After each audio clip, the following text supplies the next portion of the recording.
আসসালামু আলাইকুম সবাইকে। সো আজকের এই ক্লাসে হচ্ছে আমরা তোমাদের ফিজিক্সের চ্যাপ্টার 4 কাজ ক্ষমতা শক্তি এই চ্যাপ্টারের জন্য সবাই ওয়েট করতেছো আমি জানি। এই চ্যাপ্টারের লেকচার 1 করব। সো আজকে হচ্ছে আমাদের কি ভাইয়া কাজ ক্ষমতা ও শক্তি এটার লেকচার 1, ঠিক আছে? তো আজকে আমরা স্টার্ট করতেছি ইনশাআল্লাহ, বেশি না মাত্র 4টা ক্লাসে ফুল চ্যাপ্টারটা ইনশাআল্লাহ আমরা কমপ্লিট করে দিয়ে দিব তোমাদের, ঠিক আছে? তাহলে শুরু করি। দেখো কাজ ক্ষমতা ও শক্তি, ঠিক আছে? কাজ ক্ষমতা ও শক্তি। তো ফার্স্টেই অবভিয়াসলি কাজ ক্ষমতা শক্তি চ্যাপ্টারের নাম, সো কাজ রিলেটেড জিনিসপাতি থাকবে। সো এই কাজ জিনিসটা কি, দেখো এই কাজ কাকে বলে বা কাজ জিনিসটা কি? কাজ হইতেছে কোনো বস্তুর উপর বল প্রয়োগ করলে যদি বস্তুর স্মরণ ঘটে তাহলে বল ও স্মরণের গুণফলকে কাজ বলে। ভালো করে বুঝো কাজ কাকে বলে। কোনো বস্তুর উপর বল প্রয়োগ করলে যদি বস্তুর স্মরণ ঘটে তাহলে বল ও স্মরণের গুণফলকে কাজ বলে। কি বলছি? বল ও স্মরণের গুণফলকে কাজ বলে। তাইলে কাজকে হচ্ছে কি দ্বারা প্রকাশ করা হয়? কাজকে হচ্ছে ডাব্লিউ দ্বারা প্রকাশ করা হয়। কাজকে ডাব্লিউ দ্বারা প্রকাশ করা হয়। তাহলে কাজ ডাব্লিউ সমান কি বলা হয়েছে? বল এবং স্মরণের গুণফল। তাহলে বল হচ্ছে এফ, স্মরণ কি? স্মরণ হচ্ছে এস। তাহলে বল এবং স্মরণের গুণফল কাজ। তাহলে কাজ W is equal to F S, ঠিক আছে? ওকে, বল ইন্টু স্মরণ, কাজ ডাব্লিউ ইজ ইকুয়াল টু বল এবং স্মরণের গুণফল। ওকে, সো এখানে একটা ব্যাপার আছে, বুঝছো? তো ওদেরকে বুঝে এখানে চিত্রই দেওয়া আছে। দেখো এই একটা বস্তু, এটার উপর মনে করো আমরা এফ বল প্রয়োগ করছি। এফ বল প্রয়োগ করার ফলে দেখো বস্তুটা এই পজিশন থেকে এই পজিশনে গেছে। দ্যাট মিনস এই জায়গাটাতে তার স্মরণ হয়েছে, এস স্মরণ হয়েছে। তাহলে এই কাজটা মানে এই জিনিসটা করতে কতটুকু কাজ হয়েছে আমাদের, তাহলে কাজটা আমরা বের করতে পারবো যদি কত বল প্রয়োগ করছে ওইটার সাথে কত স্মরণ হয়েছে এটা গুণ দিয়ে দিই। তাহলে কাজ ডাব্লিউ ইজ ইকুয়াল টু বল এবং স্মরণের গুণফল। তো এইবারে কথা হচ্ছে, দেখো এটা আমরা বুঝলাম। তো এইবারে এরকম যদি হয় যে এটা একটা বস্তু, ভালো করে বুঝো, এটা একটা বস্তু, এটার উপর মনে করো হচ্ছে আমরা বল প্রয়োগ করলাম। কি প্রয়োগ করছি? বল প্রয়োগ করছি। তো বল প্রয়োগের ফলে এটার স্মরণ এই দিকে হয় নাই, বরং এটার স্মরণ হয়েছে এই দিকে। মানে বল প্রয়োগ করছি এই দিকে, স্মরণ হয়েছে এই দিকে। মানে একটা নির্দিষ্ট তিটা কোণ দেখে মনে করো স্মরণটা হয়েছে, ঠিক আছে? আমি বল প্রয়োগ করছি একদিকে, স্মরণ হয়েছে অন্যদিকে, মানে মধ্যবর্তী তিটা কোণ আছে। তাহলে এক্ষেত্রে কাজের সংজ্ঞা কি? এক্ষেত্রে কাজ কি? তো কাজের সূত্রই হচ্ছে ওই কাজ ডাব্লিউ সমান বল এবং স্মরণের গুণফল, এইটাই। বাট আমার দেখো এখানে আমি বল প্রয়োগ করছি একদিকে বাট স্মরণ হয়েছে অন্যদিকে, ঠিক আছে? তো এরকম যদি মনে করো হয় যে বল প্রয়োগ করছি একদিকে বাট স্মরণ হয়েছে বলের সাথে 3টা ডিগ্রি কোণ করে, তাহলে কাজের সূত্র হয় তখন হচ্ছে কাজ W is equal to F S cos theta. কাজ ডাব্লিউ ইজ ইকুয়াল টু কি হবে ভাইয়া? F S cos theta. ভালো করে বুঝো, ভালো করে বুঝো। তো মূলত এই সূত্রটা তোমাদেরকে এখনই ডিপলি বোঝানো উচিত হবে কিনা বুঝাই। আসলে দেখো আমরা বল এবং বলের দিকে স্মরণের যে গুণফল আছে বা স্মরণের উপাংশ যেটা, এটাকেই কাজ বলে। বল এবং বলের দিকে স্মরণের উপাংশ যেটা, উপাংশ ব্যাপারটা এখনই তোমরা জানো না, ইন্টারে গেলে জানবা। তারপরেও মেইন সংজ্ঞাটা হচ্ছে কোনো বস্তুর উপর বল প্রয়োগ করলে যদি বস্তুর স্মরণ ঘটে তাহলে বল এবং বলের দিকে স্মরণের উপাংশের গুণফলকে কাজ বলে। এটা হচ্ছে মেইন সংজ্ঞা। বাট তোমাদেরকে এটা পড়ানো হয় বল ও স্মরণের গুণফল। তো বলের দিকে স্মরণের উপাংশটা তোমাদেরকে এইখানে হালকা বুঝাই। মনে করো আমি তো বল প্রয়োগ করছি এই দিকে, এই দিকে। সো স্মরণও হইতে হবে আমার এই দিকে। এই দিকে স্মরণ হইলেই আমরা ডিরেক্ট বল এবং স্মরণের গুণফলটা করে ফেলি, ঠিক আছে? যে বল আছে বলের সাথে স্মরণটাকে গুণ করে ফেলি, ঠিক আছে? এটাই তো বল এবং স্মরণের গুণফল, এটাই। এইবারে আমি দেখছি যে এইখানে 3টা ডিগ্রি কোণ করে আমার এই দিকে স্মরণটা হয়েছে, এই দিকে স্মরণটা হয়েছে। তো বলের দিকে যদি আমরা স্মরণটা চিন্তা করি, দেখো স্মরণটা তো হয়েছে এই দিকে, এই দিকে। সো এই স্মরণটা বলের দিকে কতটুকু হয়েছে এটা যদি চিন্তা করি তাহলে আমাদের কোনটা বের করতে হবে যে এই স্মরণের উপাংশ এই দিকে কত, মানে এই দিকে কত, ওইটা বের করতে হবে। সো এটা তুমি কেমনে বের করতে পারবা? মনে করো এই বাহুর মাধ্যমে তুমি এই বাহুর মান বের করবা। কেমনে বের করবা? Think about that. মনে মনে এটা লম্ব টানো, ঠিক আছে? লম্ব টানলে কি হবে? মনে করো এই বাহুটার এই যে স্মরণটা আছে এই স্মরণের উপাংশ হইতেছে এই বাহুর উপর। দেখো বল যেদিকে গেছে এই বলের দিকে এই স্মরণের উপাংশ হবে যে এই অংশটা, এই অংশটা, ঠিক আছে? এই অংশটা হবে, ঠিক আছে? তো এই অংশটা যদি তুমি বের করে ফেলতে পারো তাইলে আসলে তুমি এখানের যে স্মরণটা বলের দিকে স্মরণটা ওইটা পেয়ে গেলা, ঠিক আছে? তো এটা তুমি কেমনে বের করতে পারবা? ভালো করে চিন্তা করে দেখো এটা যদি থিটা হয়, তুমি এটা বের করতেছো। মনে করো আমি এ বি সি নাম দিলাম, এবিসি নাম দিলাম। তুমি কি বের করবা? এই এবি কত এটা বের করবা। তো দেখো এই কোণের ক্ষেত্রে এটা হচ্ছে ভূমি, এটা হচ্ছে অতিভুজ। ভূমি অতিভুজ থাকে কিসে ভাইয়া? অবভিয়াসলি কসে। তাহলে তুমি লিখতে পারবা cos theta is equal to, দেখো cos theta is equal to ভূমি বাই অতিভুজ। এই কোণের ক্ষেত্রে এটা হচ্ছে ভূমি, তো ভূমি ডিভাইডেড বাই অতিভুজ কোনটা? অতিভুজ হচ্ছে এইটা, ঠিক আছে? সমকোণ তো এইখানে, তাহলে অতিভুজ এইটা, তাহলে অতিভুজ হচ্ছে এসি। তুমি বের করতে চাইতেছো এবি, তাহলে এবি ইজ ইকুয়াল টু কি পাবা? AC into cos theta, AC into cos theta. তাহলে এসিটা কি? এসিটাই তো সরণ এই দিকে হয়েছে, তাহলে এস কস থিটা। তাহলে দেখো আমরা এবিটাকে কি পাইলাম? দেখো এবিটাকে কি পাইছি? এবিটাকে পাইছি এস কস থিটা। তখন আমরা যখন স্বাভাবিকভাবে কাজ ডাব্লিউ সমান বল ইন্টু বলের দিকে সরণটা এখানে ইউজ করবো। দেখো বলের দিকে সরণটা হয়েছে এই এবিজিটা, এইটা ঠিক আছে? বলের দিকে সরণ মানে এটার উপাংশ, তো বলের দিকে সরণটা হয়েছে এক্স্যাক্টলি এবি। তাহলে ওইখান থেকে কাজ ডাব্লিউ ইকুয়াল আসবে এফ ইন্টু এবির মান কত? এবির মান হচ্ছে এস কস থিটা। তো এস কস থিটা যদি এখানে বসাও তাহলে এখান থেকে পাবা তোমরা এফ এস কস থিটা। তো এটা আসলে তোমরা যদি একটু ডিপলি চিন্তা করো তাহলে এইভাবে এটাকে প্রমাণ করতে হবে। বাট তুমি এমনিতে জানো যে কাজ W equal to F S, অথবা যদি আমরা মনে করো এইদিকে বল প্রয়োগ করছি, বলের দিকে থিটা ডিগ্রি কোণ করে সরণ হয়েছে, তখন কাজ ডাব্লিউ ইকুয়াল টু হবে এফ এস কস থিটা। এইভাবেও যদি মনে রাখো তাইলেও কিন্তু সমস্যা নাই, ঠিক আছে? ভালো করে বুঝতে পারছো? ওকে। তো এইবারে আরেকটা জিনিস চিন্তা করো, তোমাকে ধাপে ধাপে জিনিসটা বুঝাবো। তো ফার্স্ট অফ অল তুমি এতটুকু চিন্তা করো, দেখো কাজ W equal to F S বা কাজ W equal to F S cos theta, এটাই আসলে মেইন সূত্র, বুঝছো? এই যে কাজ W equal to F S cos theta, এটাই আসলে মেইন সূত্র। তোমাকে বলবো এইটাই মেইন সূত্র, এটা না। তুমি বলবো ভাই এটা আবার কি বলতেছেন? তুমি চিন্তা করো, আমরা যদি এইটাই হিসাব করি, দেখো আমি এই দিকে বল প্রয়োগ করছি, এই দিকে বল প্রয়োগ করছি, যেই দিকে বল প্রয়োগ করছি ওই দিকেই আমাদের সরণটা হয়েছে। মনে করো যেদিকে বল প্রয়োগ করছি ওই দিকেই আমাদের সরণটা হয়েছে, আমাদের সরণটাও একই দিকে হয়েছে, সরণটাও একই দিকে হয়েছে। তাহলে যেই দিকে বল প্রয়োগ করলাম ওই দিকেই সরণ হয়েছে, তখন বল আর সরণের মধ্যবর্তী কোণ কত থাকবে? দেখো এখানের যে থিটা, এই থিটাটা কি? থিটা এক্স্যাক্টলি হচ্ছে বল ও সরণের মধ্যবর্তী কোণ, বল ও সরণের মধ্যবর্তী কোণ, বল ও সরণের মধ্যবর্তী কোণটাই হইতেছে থিটা, বুঝতেছো? ওকে, তাহলে আমি যেই দিকে বল প্রয়োগ করলাম ওই দিকেই যদি সরণ হয় তাহলে বল আর সরণের মধ্যবর্তী কোণ কত হবে? এই এরকম কি যে বল আর সরণের মধ্যবর্তী কোণ হবে 0 ডিগ্রি। যেহেতু যেদিকেই বল প্রয়োগ করছি ওই দিকেই সরণ হয়েছে, তাহলে বল আর সরণের মধ্যবর্তী কোণ থাকবে 0 ডিগ্রি। যদি 0 ডিগ্রি হয় তাই দেখো তুমি সুন্দর মতো চিন্তা করো, দেখো যেই দিকেই বল প্রয়োগ করছি ওই দিকেই যদি সরণ হয় তাহলে এক্ষেত্রে আমরা সূত্র ইউজ করি W equal to F S. তাই দেখো W equal to F S cos theta দিয়ে যদি আমরা লিখতে চাই তাহলে কস থিটার মান কত? দেখো যেই দিকে বল প্রয়োগ করছে ওই দিকে সরণ হয়েছে, তাহলে থিটা 0 ডিগ্রি, থিটা 0 ডিগ্রি বসাইলে এখান থেকে কি আসবে? এফ এস cos 0 ডিগ্রির মান 1, তখন গুণ করলে আসবে এফ এস। সো এইভাবেই আসে কাজ W equal to F S. তো আসলে এইটা এমন একটা সূত্র, এই সূত্র থেকে তুমি সব কিছুতে যেতে পারবে। তো মূলত কাজের সূত্র হচ্ছে কাজ W equal to F S, ঠিক আছে? বাট মেইন সূত্রটাই হইতেছে কাজ W equal to F S cos theta. But যেদিকে বল প্রয়োগ করছি ওই দিকেই যদি সরণ হয়ে যায় তাইলে আর cos থিটা না লিখেই ডাইরেক্ট এফ এস লিখলেই হয়ে যায়। কেন লিখলে হয়ে যায়? তখন থিটা 0 ডিগ্রি থেকে 0 ডিগ্রি বসাইলেই cos 0 মান 1 হয়ে যায়, তখন W equal to F S চলে আসে। আশা করি ব্যাপারটা বুঝতে পারছো না? ওকে, তো এইবারে কাজের একক হচ্ছে জুল, কাজের মাত্রা হচ্ছে এটা। এগুলো আমরা একটু দেখি। কাজ একটা স্কেলার রাশি, এটা বলছে। Okay, so first of all কাজের মাত্রাগুলো একটু আমরা দেখে আসি। দেখো কাজ W equal to F S, ঠিক আছে? কাজ W equal to F S অথবা W equal to F S cos theta. কোণের তো আর একক টেকক ওইগুলো হচ্ছে তোমার এখানে ইউজ হবে না, বাট এখান থেকে চিন্তা করো, এই জিনিসটা চিন্তা করো, ঠিক আছে? এই জিনিসটা চিন্তা করো। দেখো কাজের একক হচ্ছে ভাইয়া জুল, কাজের একক কি? একক হচ্ছে জুল। এটাকে কি বলা হয়? জুল। কাজের একক জুল। জুলটা আসলে কি তোমরা যদি বলতে চাই, বলের একক হচ্ছে নিউটন। ভালো করে বুঝো, এই যে বল আছে বলের একক নিউটন। এই এস মানে কি? সরণ, সরণের একক হচ্ছে metre, that means newton metre. কি আসতেছে? Newton metre. সো জুল মানেই হচ্ছে, দেখো জুল মানেই হচ্ছে নিউটন মিটার। নিউটন মিটারটাই আসলে জুল, ঠিক আছে? নিউটন মিটারটাই আসলে জুল, ঠিক আছে? নিউটন মিটারটা কি আসলে জুল বলে। তো এই যে নিউটন যেটা আছে, দেখো এই নিউটনটাকে আমরা কি লিখতে পারি? দেখো এই বলের একক নিউটন আমরা জানি, বল F is equal to M G.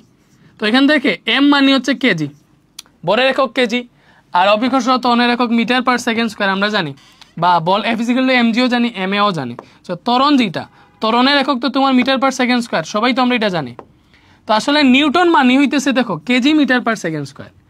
Newton মানে কি, যে নিউটন মানে হচ্ছে KG metre per second square, বুঝতেছো? নিউটন মানে কি KG metre per second square. তাহলে এই জুলটা আসলে কি, বুঝছো?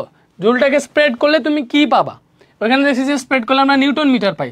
দেখো বল নিউটন আর সরণের একক মিটার, তাহলে নিউটন মিটার পাইতেছে। এই নিউটন মিটারকে একত্রে জুল বলতেছে। বাট এই নিউটন মিটারকে যদি স্প্রেড করো তুমি কি পাবা? দেখো নিউটন মানে KG metre per second square. Newton মানে কি KG metre per second square, সাথে আরেকটা মিটার আছে। তো এটা যদি গুণ করো, হিসাব করো, তাহলে এখান থেকে তোমার কি আসতেছে? দেখো কেজি, মিটার মিটার দুইটা চলে আসছে, তাহলে মিটার স্কয়ার সেকেন্ড স্কয়ার। এটাই আসলে জুল। জুলকে যদি একদম স্প্রেড করো তুমি এটা পাবা KG metre square per second square, বুঝতে পারছো? KG metre square per second square পাবা। একদম ডিপলি বুঝো, সুন্দর মতো বুঝো, ঠিক আছে? তো KG metre square per second square, এটাই হচ্ছে আমাদের কাজের একক। সো কাজের একক জুল, বাট জুলকে স্প্রেড করলে তুমি আসলে এইটা পাবা।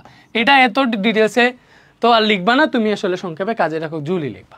এবার কাজের মাত্রা যদি হিসাব করো, দেখো কাজের মাত্রা যদি হিসাব করি, আমরা একক পাইছি আসলে কাজের একক KG metre square per second square. মানে এটা ভেঙে যদি লিখি তাহলে এটাই পাইছি, KG metre square per second square, মানে জুল তো এইটাই। তো মাত্রা যদি লিখতে চাই, এই কেজি মানে কি? কেজি মানে হইতেছে ম্যাস, মানে ভরের একক কেজি। তো ভরের মাত্রাটা কি? ম্যাস থেকে এম আসে, তো ভরের মাত্রা হচ্ছে এম। এই মিটার মানে মিটার কিসের পরিবর্তে বসে? সরণের পরিবর্তে। সরণ মানে কি? একটা লেংথ। সরণ মানে একটা লেংথ না? তো লেংথ থেকে সরণের মাত্রা আসলে হচ্ছে এল। স্কয়ার আছে, স্কয়ার দিলাম। আর সেকেন্ড মানে সময় মানে কি? টাইম। তো টাইমের মাত্রা হচ্ছে টি, আর ইনভার্স টু আছে, ইনভার্স টু দিলাম। সো আসলে কাজের মাত্রা এইভাবে আসে ml স্কয়ার পার টি স্কয়ার। কাজের মাত্রা কি ভাইয়া? ml স্কয়ার পার টি স্কয়ার। এইবার কাজ একটা স্কেলার রাশি, এটা বলছে কাজ স্কেলার রাশি। এবার কোয়েশ্চেন তোমার কাছে হইতে পারে, বল সরণ দুইটাই ভেক্টর রাশি, তবে কাজ কেন স্কেলার রাশি? সিম্পল, এটাই তো কোয়েশ্চেন হওয়ার কথা। দেখো বলেরও একটা নির্দিষ্ট দিক আছে, আমরা সবাই জানি। দেখো বল ভেক্টর রাশি, কারণ বলের নির্দিষ্ট দিক আছে, ভেক্টর রাশি, ঠিক আছে? এই যে বল ভেক্টর রাশি। সো বলকে আমরা কিভাবে প্রকাশ করি? এই যে ভেক্টর আকারে, এই যে এটা হচ্ছে বল। বিকজ বলের একটা নির্দিষ্ট দিক আছে, একটা নির্দিষ্ট দিকে বলটা প্রয়োগ করতে হয়। সরণ তো ভেক্টর রাশি, এটা আমরা সবাই জানি, এটা বলাও লাগবে না। সরণ যেটা, এটাও ভেক্টর রাশি। সরণটা হইতেছে আমাদের ভেক্টর রাশি, সরণও ভেক্টর রাশি। তাইলে কাজ আমরা পাই বল এবং সরণের গুণফল থেকে। আমি যখনই লিখছি এফ ইন্টু এস লিখছি, এফ ইন্টু এস এইভাবে কখনো লিখি নাই। এটাকে ক্রস গুণন বলে ফিজিক্সের ভাষায়, বাট এফ ডট এস যদি লিখি এটাকে ডট গুণন বলে, ঠিক আছে? তো কাজটা আসলে হচ্ছে বল এবং সরণের গুণফল, বাট এটা ভেক্টর গুণন না, মানে এটা ক্রস গুণন না, এটা হচ্ছে ডট গুণন। দেখো কাজ হচ্ছে বল এবং সরণের গুণফল, বাট এখানে শুধু মান গুণ হয়, দিকের কোনো গুণ হয় না। মানে কাজ ডাব্লিউ সমান হচ্ছে যে বল ডট সরণ, মানে কাজের মেইন সূত্রটা এইভাবে হচ্ছে। দেখো কাজ বল ডট সরণ, মানে বল এবং সরণের ডট গুণফলকেই কাজ বলে। দেখো বল এবং সরণের ডট গুণফল,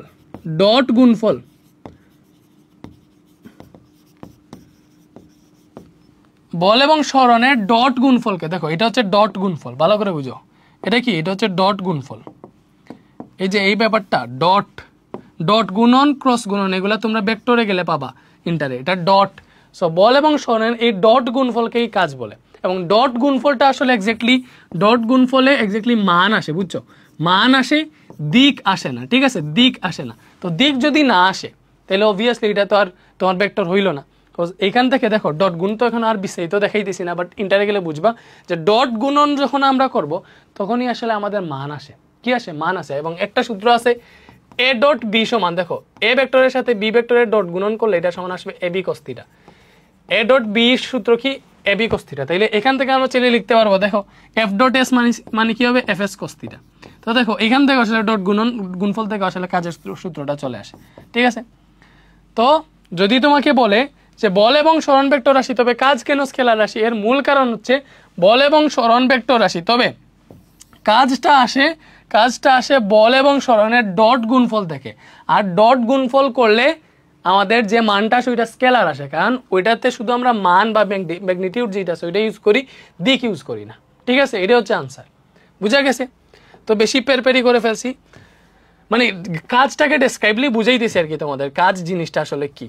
ঠিক আছে, এবারে দেখো অনেক রকম কাজ আছে যেগুলো তোমার জানা দরকার। ঠিক আছে, এই যে এগুলা বেশি পেছনে চলে গেছে, একটু সামনে আনি। ঠিক আছে,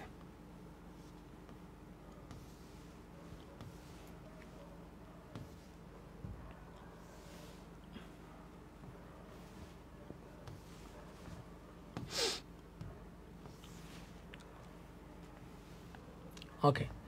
সো এইবারে কোয়েশ্চেন হচ্ছে ভাইয়া,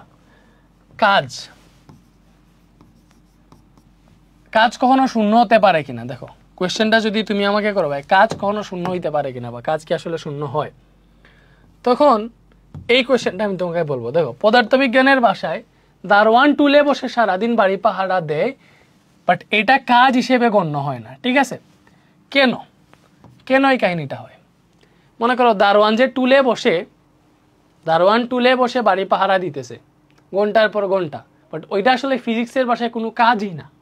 তুমি যদি কোনো দারোয়ানকে যদি গিয়ে এটা বলো যে ভাইয়া বা আঙ্কেল, আপনি যে এইখানে বসে আছেন টুলের উপর বা চেয়ারের উপর দিনের পর দিন ঘন্টার পর ঘন্টা বসে যে বাড়ি পাহারা দিতেছেন, আপনি তো কোনো কাজই করতেছেন না, আপনাকে কেন আমি মাসে মাসে টাকা দিব? ফিজিক্সের ভাষায় তো আপনি কোনো কাজই করতেছেন না। দেখবেন দারোয়ান হচ্ছে আপনাকে বলবে বাবা এদিকে আসো তোমার মুখটা দেখি, বলে এমন একটা থাপ্পড় দিবে, বুঝছো, একদম গাল ঘুরে যাবে।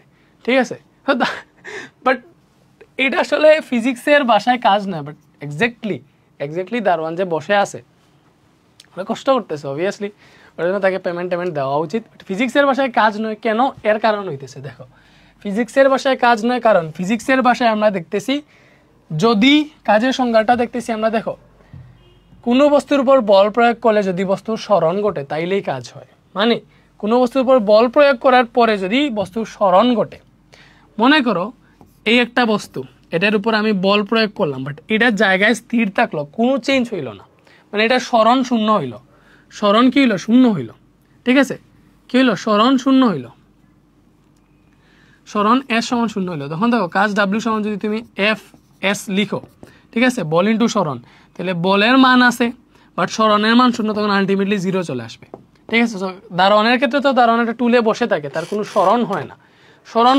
তো স্মরণ যদি না হয়, দেখো স্মরণ যদি শূন্য হয়, তাহলে যতই সে বল ইউজ করুক বা বল প্রয়োগ করুক, তার নির্দিষ্ট আলটিমেট কাজটা 0 আসবে। ঠিক আছে, তো দারোয়ান টুলে বসে সারাদিন বাড়ি পাহারা দেয়, এক্ষেত্রে সে কোনো স্মরণ হয় না তার আগে, সে জায়গার অবস্থান হয় না, স্মরণ হয় না। স্মরণ যেহেতু না হয়, স্মরণ না হইলে ফিজিক্সের ভাষায় এটাকে কাজ বলা হয় না। ঠিক আছে, বুঝতে পারছো? ওকে, বাট তোমাদেরকে যদি বলি ভাইয়া একটা লুক মনে করো 10 কেজি বরের একটা বস্তুকে, মনে করো একটা লোক 10 কেজি বরের একটা বস্তু মাথায় নিয়ে সোজা একদম 90 ডিগ্রি কোণে, বুঝছো, এটার ক্ষেত্রে কাজ আছে, আমি তোমাকে বলি। সেটা হচ্ছে,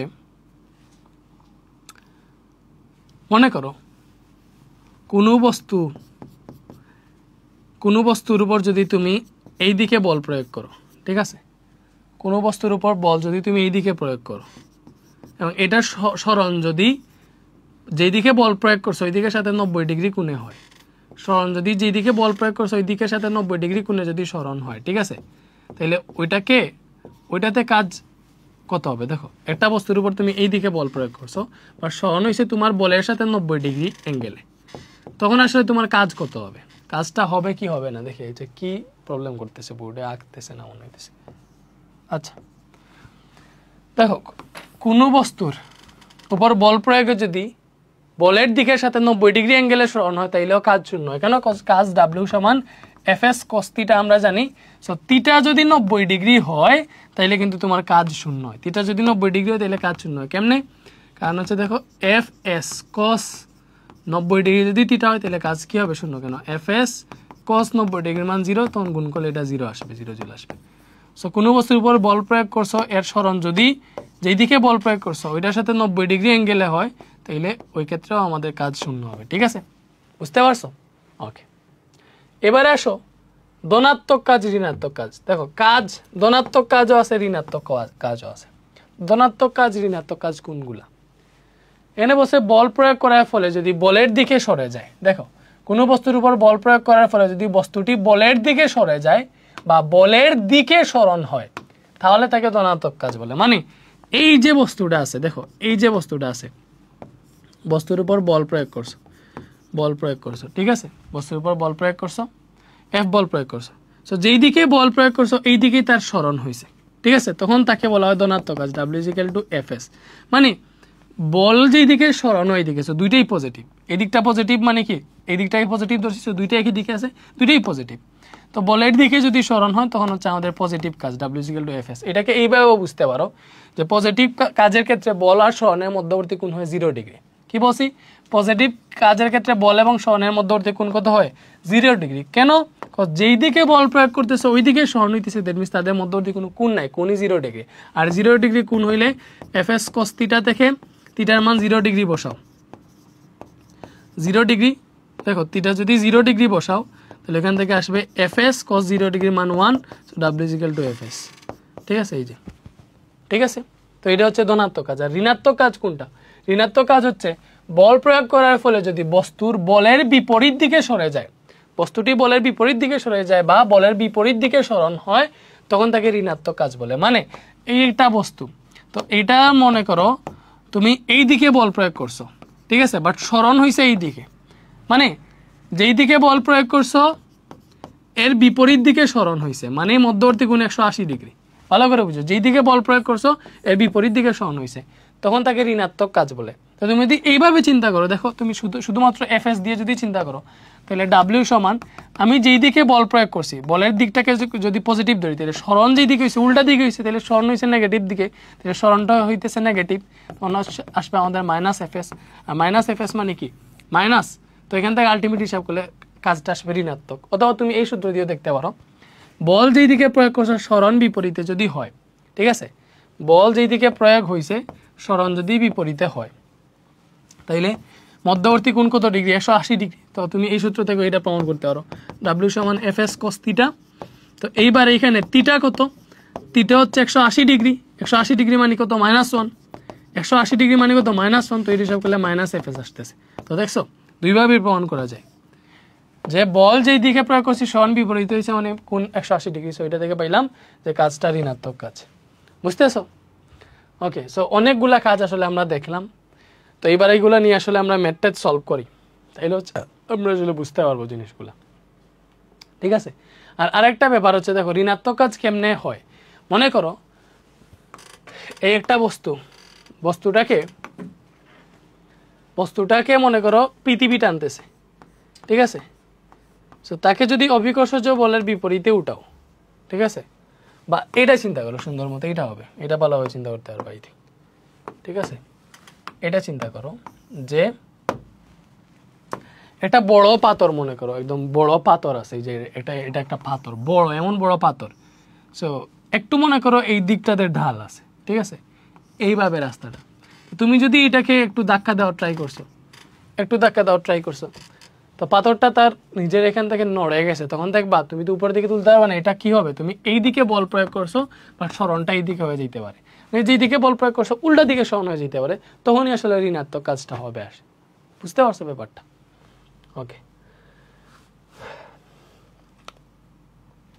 কত সময় পড়াইলাম, শুধু কাজ বলতেছি, তোমরা আই থিঙ্ক বিরক্ত হয়ে যাইতেছ, ভাই কি কাজ করতেছেন, কাজ থেকে এখনো সরতে পারতেছেন না। যাই হোক, আমরা কাজ থেকে সরে যাইতেছি। এবার এটা দেখো, কাজ থেকে আরো আমরা ডেসক্রাইব কাজগুলাকে এখন সুন্দর মতো এখানে লিখি। দেখো কাজ এই শেষ, একসাথে কাজের সব সূত্র দেই। কাজ W=Fs cos θ, এটা মেইন সূত্র, ঠিক আছে। কাজ W=Fs cos θ।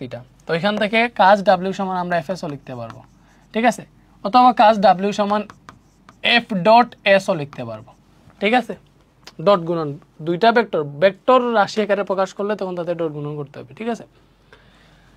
এরপরে একটা জিনিস দেখো, এই বস্তুটাকে যদি তুমি ভূমি থেকে কি করছো, ভূমি থেকে উপরের দিকে তুলছো, ক্রেন দিয়ে মনে করো এই জায়গাটাতে তুলছো, এটাকে ভূমি থেকে উপরে তুলছো না, তো যেহেতু ভূমি থেকে উপরে তুলছো ভালো করে বুঝো এটাকে কি করছো, ভূমি থেকে উপরে তুলছো, এইচ পরিমাণ উপরে তুলছো। তো নাফি তুমি চেয়ারটা চেঞ্জ করবা, এইটাতে বসো কেন, ও এটা দিয়ে বসো। লাবলুর চেয়ারে তুমি স্টুডিওর বাইরে নিয়ে হচ্ছে ইয়েতে রাখো, ওই যে লাবলুর রুমে, লাবলুর চেয়ার হচ্ছে ভাঙ্গা। ওকে, সো মনে করো এইটার ক্রেন দিয়ে তুমি এই জায়গাটাতে তুলছো আর কি, সেক্ষেত্রে কি তো কাজ কত। তো এক্ষেত্রে দেখো আমরা একটা জিনিস করতে পারি, W is equal to F তো আছে বুঝছো, এস এর জায়গায় দেখো এখন কিন্তু আর সরণ হয়েছে না, তুমি নির্দিষ্ট উচ্চতা তুলছো তখন এটা এইচ চলে আসে বুঝছো, চলে আসে কি ভাইয়া এইচ, এইচ চলে আসে। আর এফ সমান আমরা এমজি লিখতে পারি, আমরা সবাই জানি যেহেতু উপরের দিকে তুলছি, সো এখানে অবিকর্ষজ ত্বরণটা আছে এখানে, তো এটা কাজ করতেছে অবিকর্ষজ ত্বরণ, সো এজন্য আমরা এফ সমান এমজি লিখতে পারবো। আমরা জানি এফ সমান এম এ, এমজিও লিখতে পারবো কজ যেহেতু অবিকর্ষজ ত্বরণ এখানে কাজ করতেছে। তার এইচ তো আছে, যে এইচ পরিমাণ উপরে তুলছে তখন ডাব্লিউ সমান এমজি এইচ, কাজ ডাব্লিউ সমান এমজি এইচও লিখতে পারবা, ঠিক আছে। তো কাজ ডাব্লিউ সমান এমজি এইচও লিখতে পারবো, এটা কোন ক্ষেত্রে যদি কোনো বস্তুকে উপরের দিকে তুলো। তো এতটুকু শিখলে আমরা অনেকগুলো ম্যাথ সলভ করতে পারবো। এটা দেখো বলছে 200 নিউটন বল প্রয়োগ করে একটা বস্তুকে বলের দিকে 10 মিটার সরানো হইলে কাজ কত। দেখো বলের দিকে 10 মিটার সরানো হয়েছে, মানে এই বস্তুটার উপর বল প্রয়োগ করছে 200 নিউটন এবং এটা বলের দিকেই 10 মিটার সরানো হয়েছে, এটা সরানো হয়েছে 10 মিটার, এই জায়গায় চলে আসে। সেক্ষেত্রে কাজের পরিমাণ কত, যেহেতু বলের দিকে সরানো হয়েছে কাজ ডাব্লিউ সমান এফ এস লিখতে পারো ডিরেক্ট, ঠিক আছে। বলের দিকে সরানো হয়েছে, বল হচ্ছে 200 নিউটন আর সরানো হয়েছে 10 মিটার, এটা গুণ দিলে পাওয়া 2000, আর কাজের একক কাজের একক জুল, কাজের একক কি জুল, তো এইটা হচ্ছে কাজ কত হয়েছে 2000 জুল। বুঝতে পারছো, একদম ইজি। 50 কেজি পরে একটা মেয়ে, 50 কেজি পরে একটা মেয়ে এমন ভাবে লিখছে 10 সেকেন্ডে সিঁড়ি বেয়ে 5 মিটার উপরে উঠছে, সে কতটুকু কাজ করেছে, এটার আনসার আগে করি। দেখো 50 কেজি পরের একটি মেয়ে 10 সেকেন্ডে সিঁড়ি বেয়ে 5 মিটার উপরে উঠছে, তো এটা মেয়ে সিঁড়ি বেয়ে 5 মিটার উপরে উঠছে, 5 মিটার কত উপরে উঠছে এটা আমাদেরকে বলে দিছে, এই যে সরণ, খাড়া সরণটা বলে দিছে, এইচ হচ্ছে 5 মিটার, ঠিক আছে।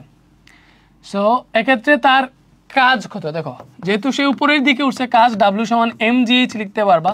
এক্ষেত্রে এম হচ্ছে তার ভর 50 কেজি, ঠিক আছে। জিটা হচ্ছে অবিকর্ষজ ত্বরণ 9.8 মিটার পার সেকেন্ড, এইচ কত, সে 5 মিটার উপরে উঠছে, 5 মিটার উপরে উঠছে, এইচ হচ্ছে 5 মিটার। সো এটা হিসাব করলে যা পাবো এটা হচ্ছে আমাদের কাজ আর কি, কৃত কাজ।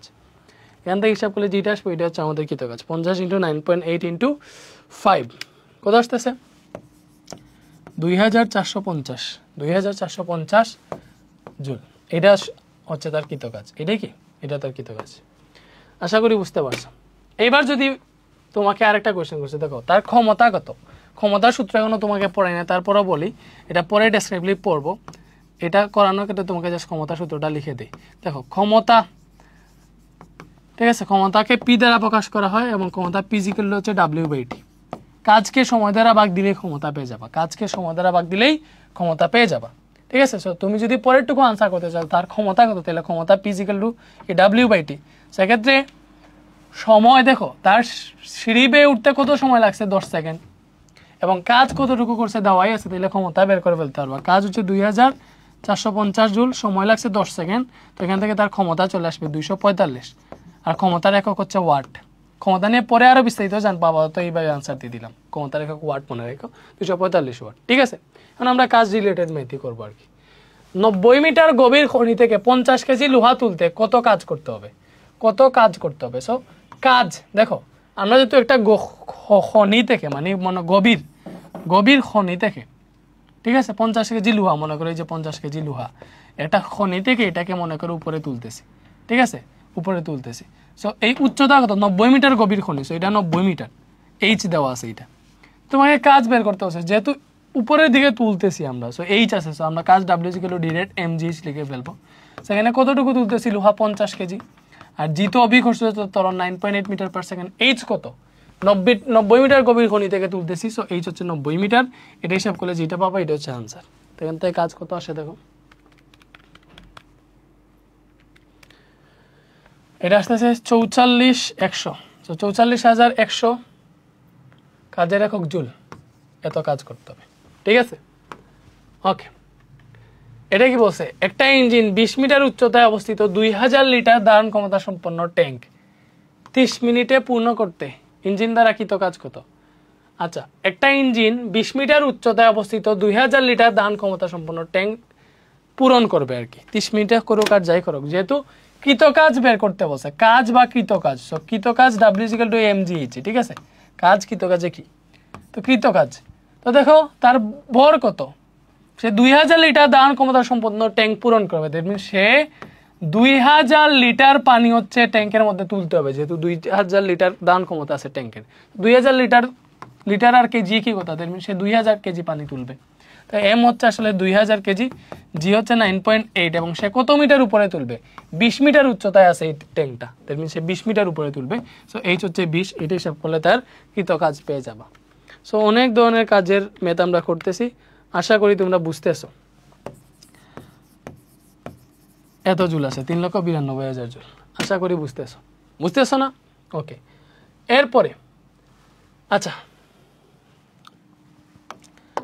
এই টাইপের ম্যাথ আমরা এখন করি, ঠিক আছে? তাদের এইটা বাদ আমরা নিজে একটা কোয়েশ্চেন লিখি এখানে। সো মনে করো এরকম বললো যে এই যে একটা বস্তু, ঠিক আছে? তো এই বস্তুটার উপর মনে করো আমরা এই দিকে বল প্রয়োগ করছি, এবং এই দিকে সরণ করছে, ঠিক আছে? এইদিকে বল প্রয়োগ করছি, এইদিকে সরণ করছে। তো মনে করো এই বস্তুটার উপর আমরা এই দিকে 10 নিউটন বল প্রয়োগ করছি, এবং এই দিকে এটার 12 মিটার সরণ হয়েছে। কথা 12 মিটার সরণ হয়েছে। মধ্যবর্তী কোণ হচ্ছে 60 ডিগ্রি, ঠিক আছে? এইভাবে চিন্তা করো, মধ্যবর্তী কোণ 60 ডিগ্রি। এই কেসে কৃত কাজ কত বা কৃত কাজ কত তুমি কেমনে বের করবা? ইজি, বিকজ আমরা জানি কৃত কাজ W=Fs cos θ। এই থিটাটা হচ্ছে বল এবং সরণের মধ্যবর্তী কোণ। থিটা কি? বল ও সরণের মধ্যবর্তী কোণ। এটা আমরা আগে থেকেই জানি, বল ও সরণের মধ্যবর্তী কোণ। থিটা কি? বল এবং সরণের মধ্যবর্তী কোণ, ঠিক আছে? থিটা হচ্ছে বল এবং সরণের মধ্যবর্তী কোণ। বুঝতেছি আমরা? থিটা কি? বল এবং সরণের মধ্যবর্তী কোণ। তো কাজ W সমান কি? Fs cos θ, আমরা পড়ছি আগে, ঠিক আছে? তো কৃত কাজটাই তো আমরা বের করব নাকি? ওকে, সো বল কত? 10 নিউটন বল প্রয়োগ করছি, বল 10 নিউটন। সরণ কত হয়েছে? 12 মিটার হয়েছে। এবং বল এবং সরণের মধ্যবর্তী কোণ দেওয়া আছে, দেখো বলের সাথে 60 ডিগ্রি কোণে সরণ হয়েছে, 60 ডিগ্রি। তো এটা যদি হিসাব করো আনসার চলে আসবে। cos 60 ডিগ্রি মান হইতেছে হাফ না? আমরা সবাই জানি cos 60 ডিগ্রি মান কি half? Nafi sure? cos 60 degree sin 30 degree সমান। ওকে, 60 জুল কাজ হয়েছে এই কাহিনীটাতে, ঠিক আছে? তো এরকম এটা ত্রিভুজের মতো নাও, সেম। তো এরকম যদি তোমাকে বলে এটা ত্রিভুজ আঁকাই দিছে, তোমাকে থিঙ্ক অ্যাবাউট দ্যাট, এটা ত্রিভুজ আঁকাই দিছে,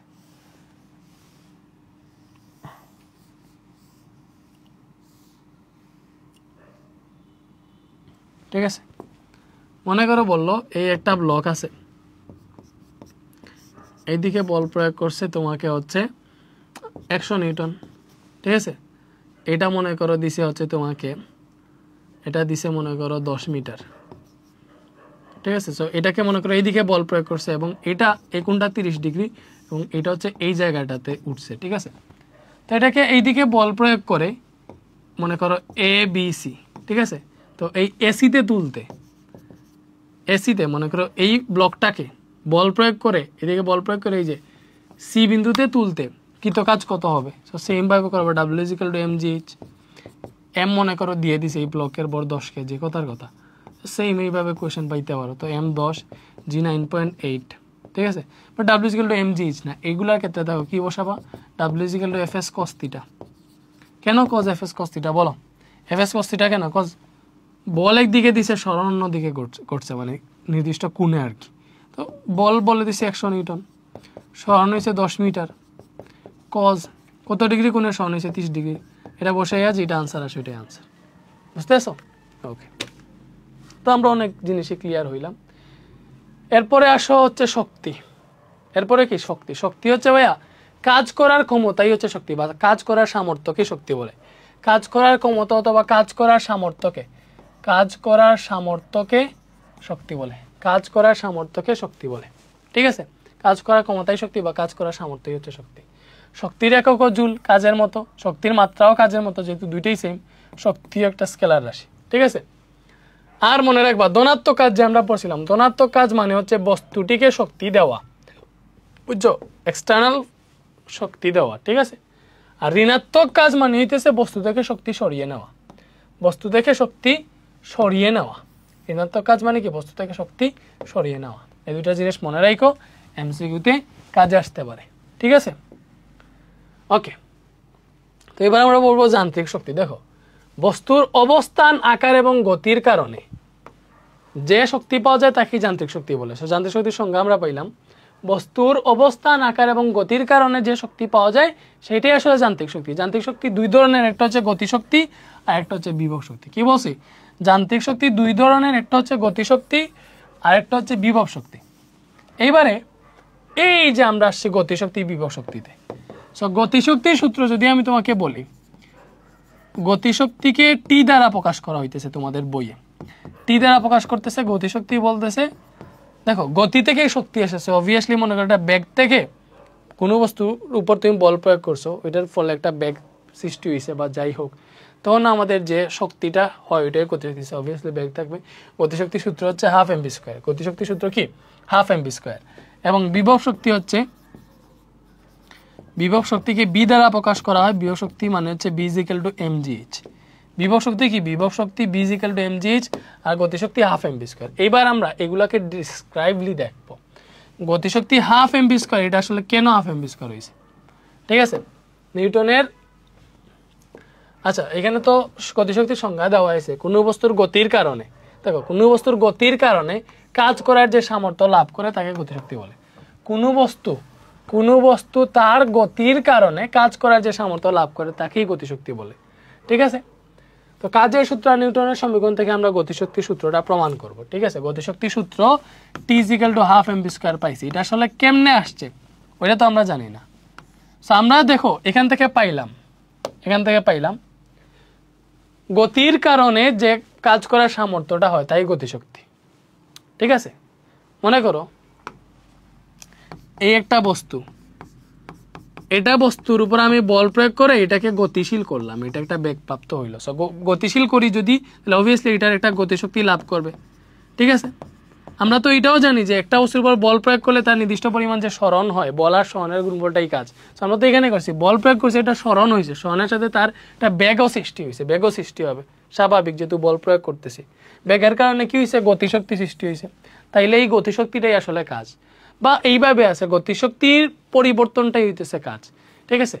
তো দুইটা জিনিস, একটা হচ্ছে গতিশক্তির পরিবর্তনটাই কাজ, মূলত হচ্ছে কাজ মানে কি?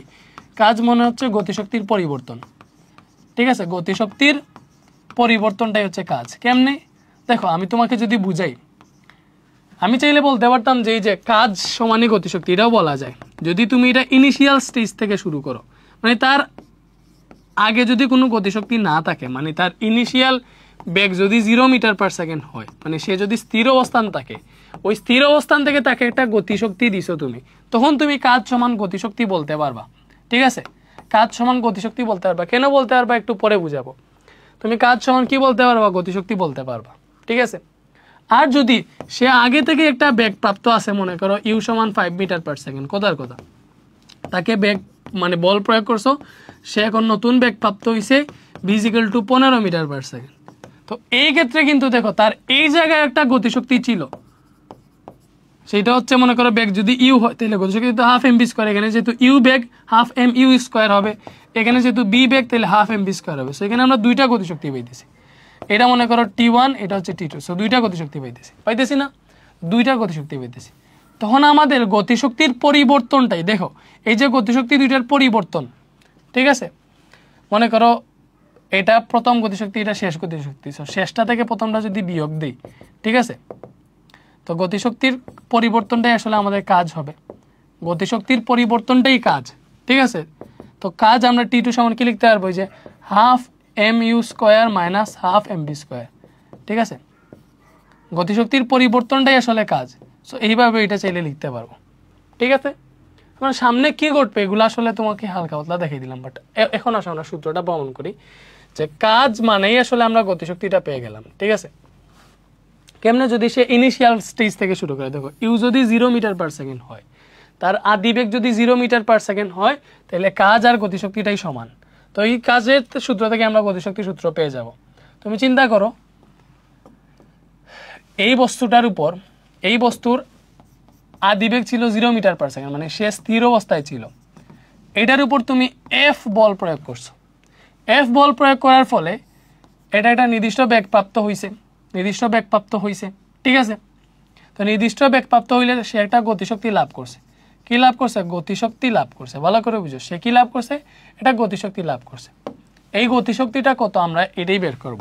সেক্ষেত্রে আমি বলছি যদি একদম স্থির অবস্থানে থাকে এবং এখান থেকেই যদি তুমি ইয়ে করো, কি বলে, স্থির অবস্থানে যদি থাকে এবং এখান থেকে যদি তুমি তাকে একটা নির্দিষ্ট গতিশক্তি দাও তাহলে কাজই হচ্ছে আসলে গতিশক্তি, ঠিক আছে। ওকে, সো এটা আসলে তুমি কেমনে পাবা? দেখো আমরা জানি এই যে আমরা বলটা প্রয়োগ করছি, বল এফ ইজিক্যাল টু কি এম এ, এটা আমরা জানি। আবার কাজের সূত্র কি? দেখো কাজ W is equal to F S, ঠিক আছে। কাজ ডাব্লিউ ইজিক্যাল টু কি এফ এস। এই এফ সমান আমরা কি লিখতে পারবো? এম এ, আর এখানে এস আছে। দেখো বল এফ ইজিক্যাল টু তো এম এ আমরা জানি, তাহলে কাজ W is equal to M A S, এটা পাইলাম। ভালো করে বুঝো, কাজ W is equal to M A S. এবার আমরা জানি দেখো যেহেতু এটাকে আমরা কি করছি, বল প্রয়োগ করছি, একটা নির্দিষ্ট বেগ প্রাপ্ত হয়েছে যেখান থেকে সে গতিশক্তি লাভ করছে, তাইলে আমরা ওইটারও একটা সূত্র জানি, V square equal to U square plus 2as, জানি কি না বলো? V square equal to U square plus 2as, এই সূত্রটা তো আমরা জানি। তো এখান থেকে আমরা কি করবো? এই যে ত্বরণটা বের করে ফেলে এখানে বসাই দিব, ঠিক আছে। তাইলে আসলে আমরা গতিশক্তির সূত্রটা পেয়ে যাব। দেখো এইবার একটা জিনিস দেখো, যদি তুমি ইনিশিয়াল স্টেজে শুরু করো, মানে স্থির অবস্থান থেকে শুরু করো, তাহলে তার আদিবেগ 0, তখন তুমি লিখতে পারবা V square equal to 0 square plus 2as, ঠিক আছে। তো বি স্কোয়ার সমান হবে 2as, তো এখান থেকে আমরা পাবো 2as সমান বি স্কোয়ার, বা এ যেটা ত্বরণ এই ইজিক্যাল টু আসবে বি স্কোয়ার 2s নিচে ভাগ হয়ে আসলো। ভালো করে বুঝো, তাহলে ত্বরণ এই ইজিক্যাল টু আমরা কি পাইলাম? বি স্কোয়ার বাই 2s, কি পাইলাম? V square by 2s। তুমি এখানে বসাইতে পারবা এম আছে, এই এর জায়গায় তুমি বসাইতে পারবা বি স্কোয়ার বাই 2s। দেখো এর জায়গায় কি বসাইতে পারবা? বি স্কোয়ার বাই 2s বসাইতে পারবা না? আর এখানে তো এস আছে, তো এটা কাটা, তো আমরা আলটিমেটলি কি পাইতেছি? দেখো মানে এম বি স্কোয়ার পাইতেছি উপরে, নিচে পাইতেছি 2, ঠিক আছে। So M V square by 2 যেই কথা, এটাকে তুমি চাইলে হাফ এম বি স্কোয়ার লিখতে পারবে, একই কথা তো। এম বি স্কোয়ার বাই 2ই বুঝাইতেছে half M V square. So কাজ ডাব্লিউ ইজিক্যাল টু কি পাইলাম? হাফ এম বি স্কোয়ার, ঠিক আছে, এটা পাইলাম না। তো এই ক্ষেত্রে কাজই তো গতিশক্তি, কাজই তো গতিশক্তি। সো ওইটা থেকে আসলে আমরা পরবর্তীতে পাই যতএব গতিশক্তি ইজিক্যাল টু হচ্ছে হাফ এম বি স্কোয়ার। বুঝছো এই গতিশক্তির সূত্রটা কেমনে আসছে? আশা করি বুঝতে পারছো গতিশক্তির সূত্রটা কেমনে আসছে, আশা করি বুঝতে পারছো গতিশক্তির সূত্রটা কেমনে আসছে, আশা করি তোমরা বুঝতে পারছো, ঠিক আছে। ওকে, তো এই যে দেখো আমরা দেখলাম যে একদম ইনিশিয়াল স্টেজ থেকে যদি শুরু করি, ঠিক আছে, স্থির অবস্থান থেকে যদি এটাকে বল দিয়ে একটা বেগ প্রাপ্ত করি বা একটা গতিশক্তি লাভ করি, তাহলে কাজটাই হচ্ছে গতিশক্তি। তো এখান থেকে পাইলাম গতিশক্তির সূত্র কি? গতিশক্তি হচ্ছে হাফ এম বি স্কোয়ার, ঠিক আছে, বা কাজও হচ্ছে হাফ এম বি স্কোয়ার, কি কথা, কাজটাই তো গতিশক্তি। তো আমি আরেকটা সূত্র তোমাকে পড়াইছিলাম যে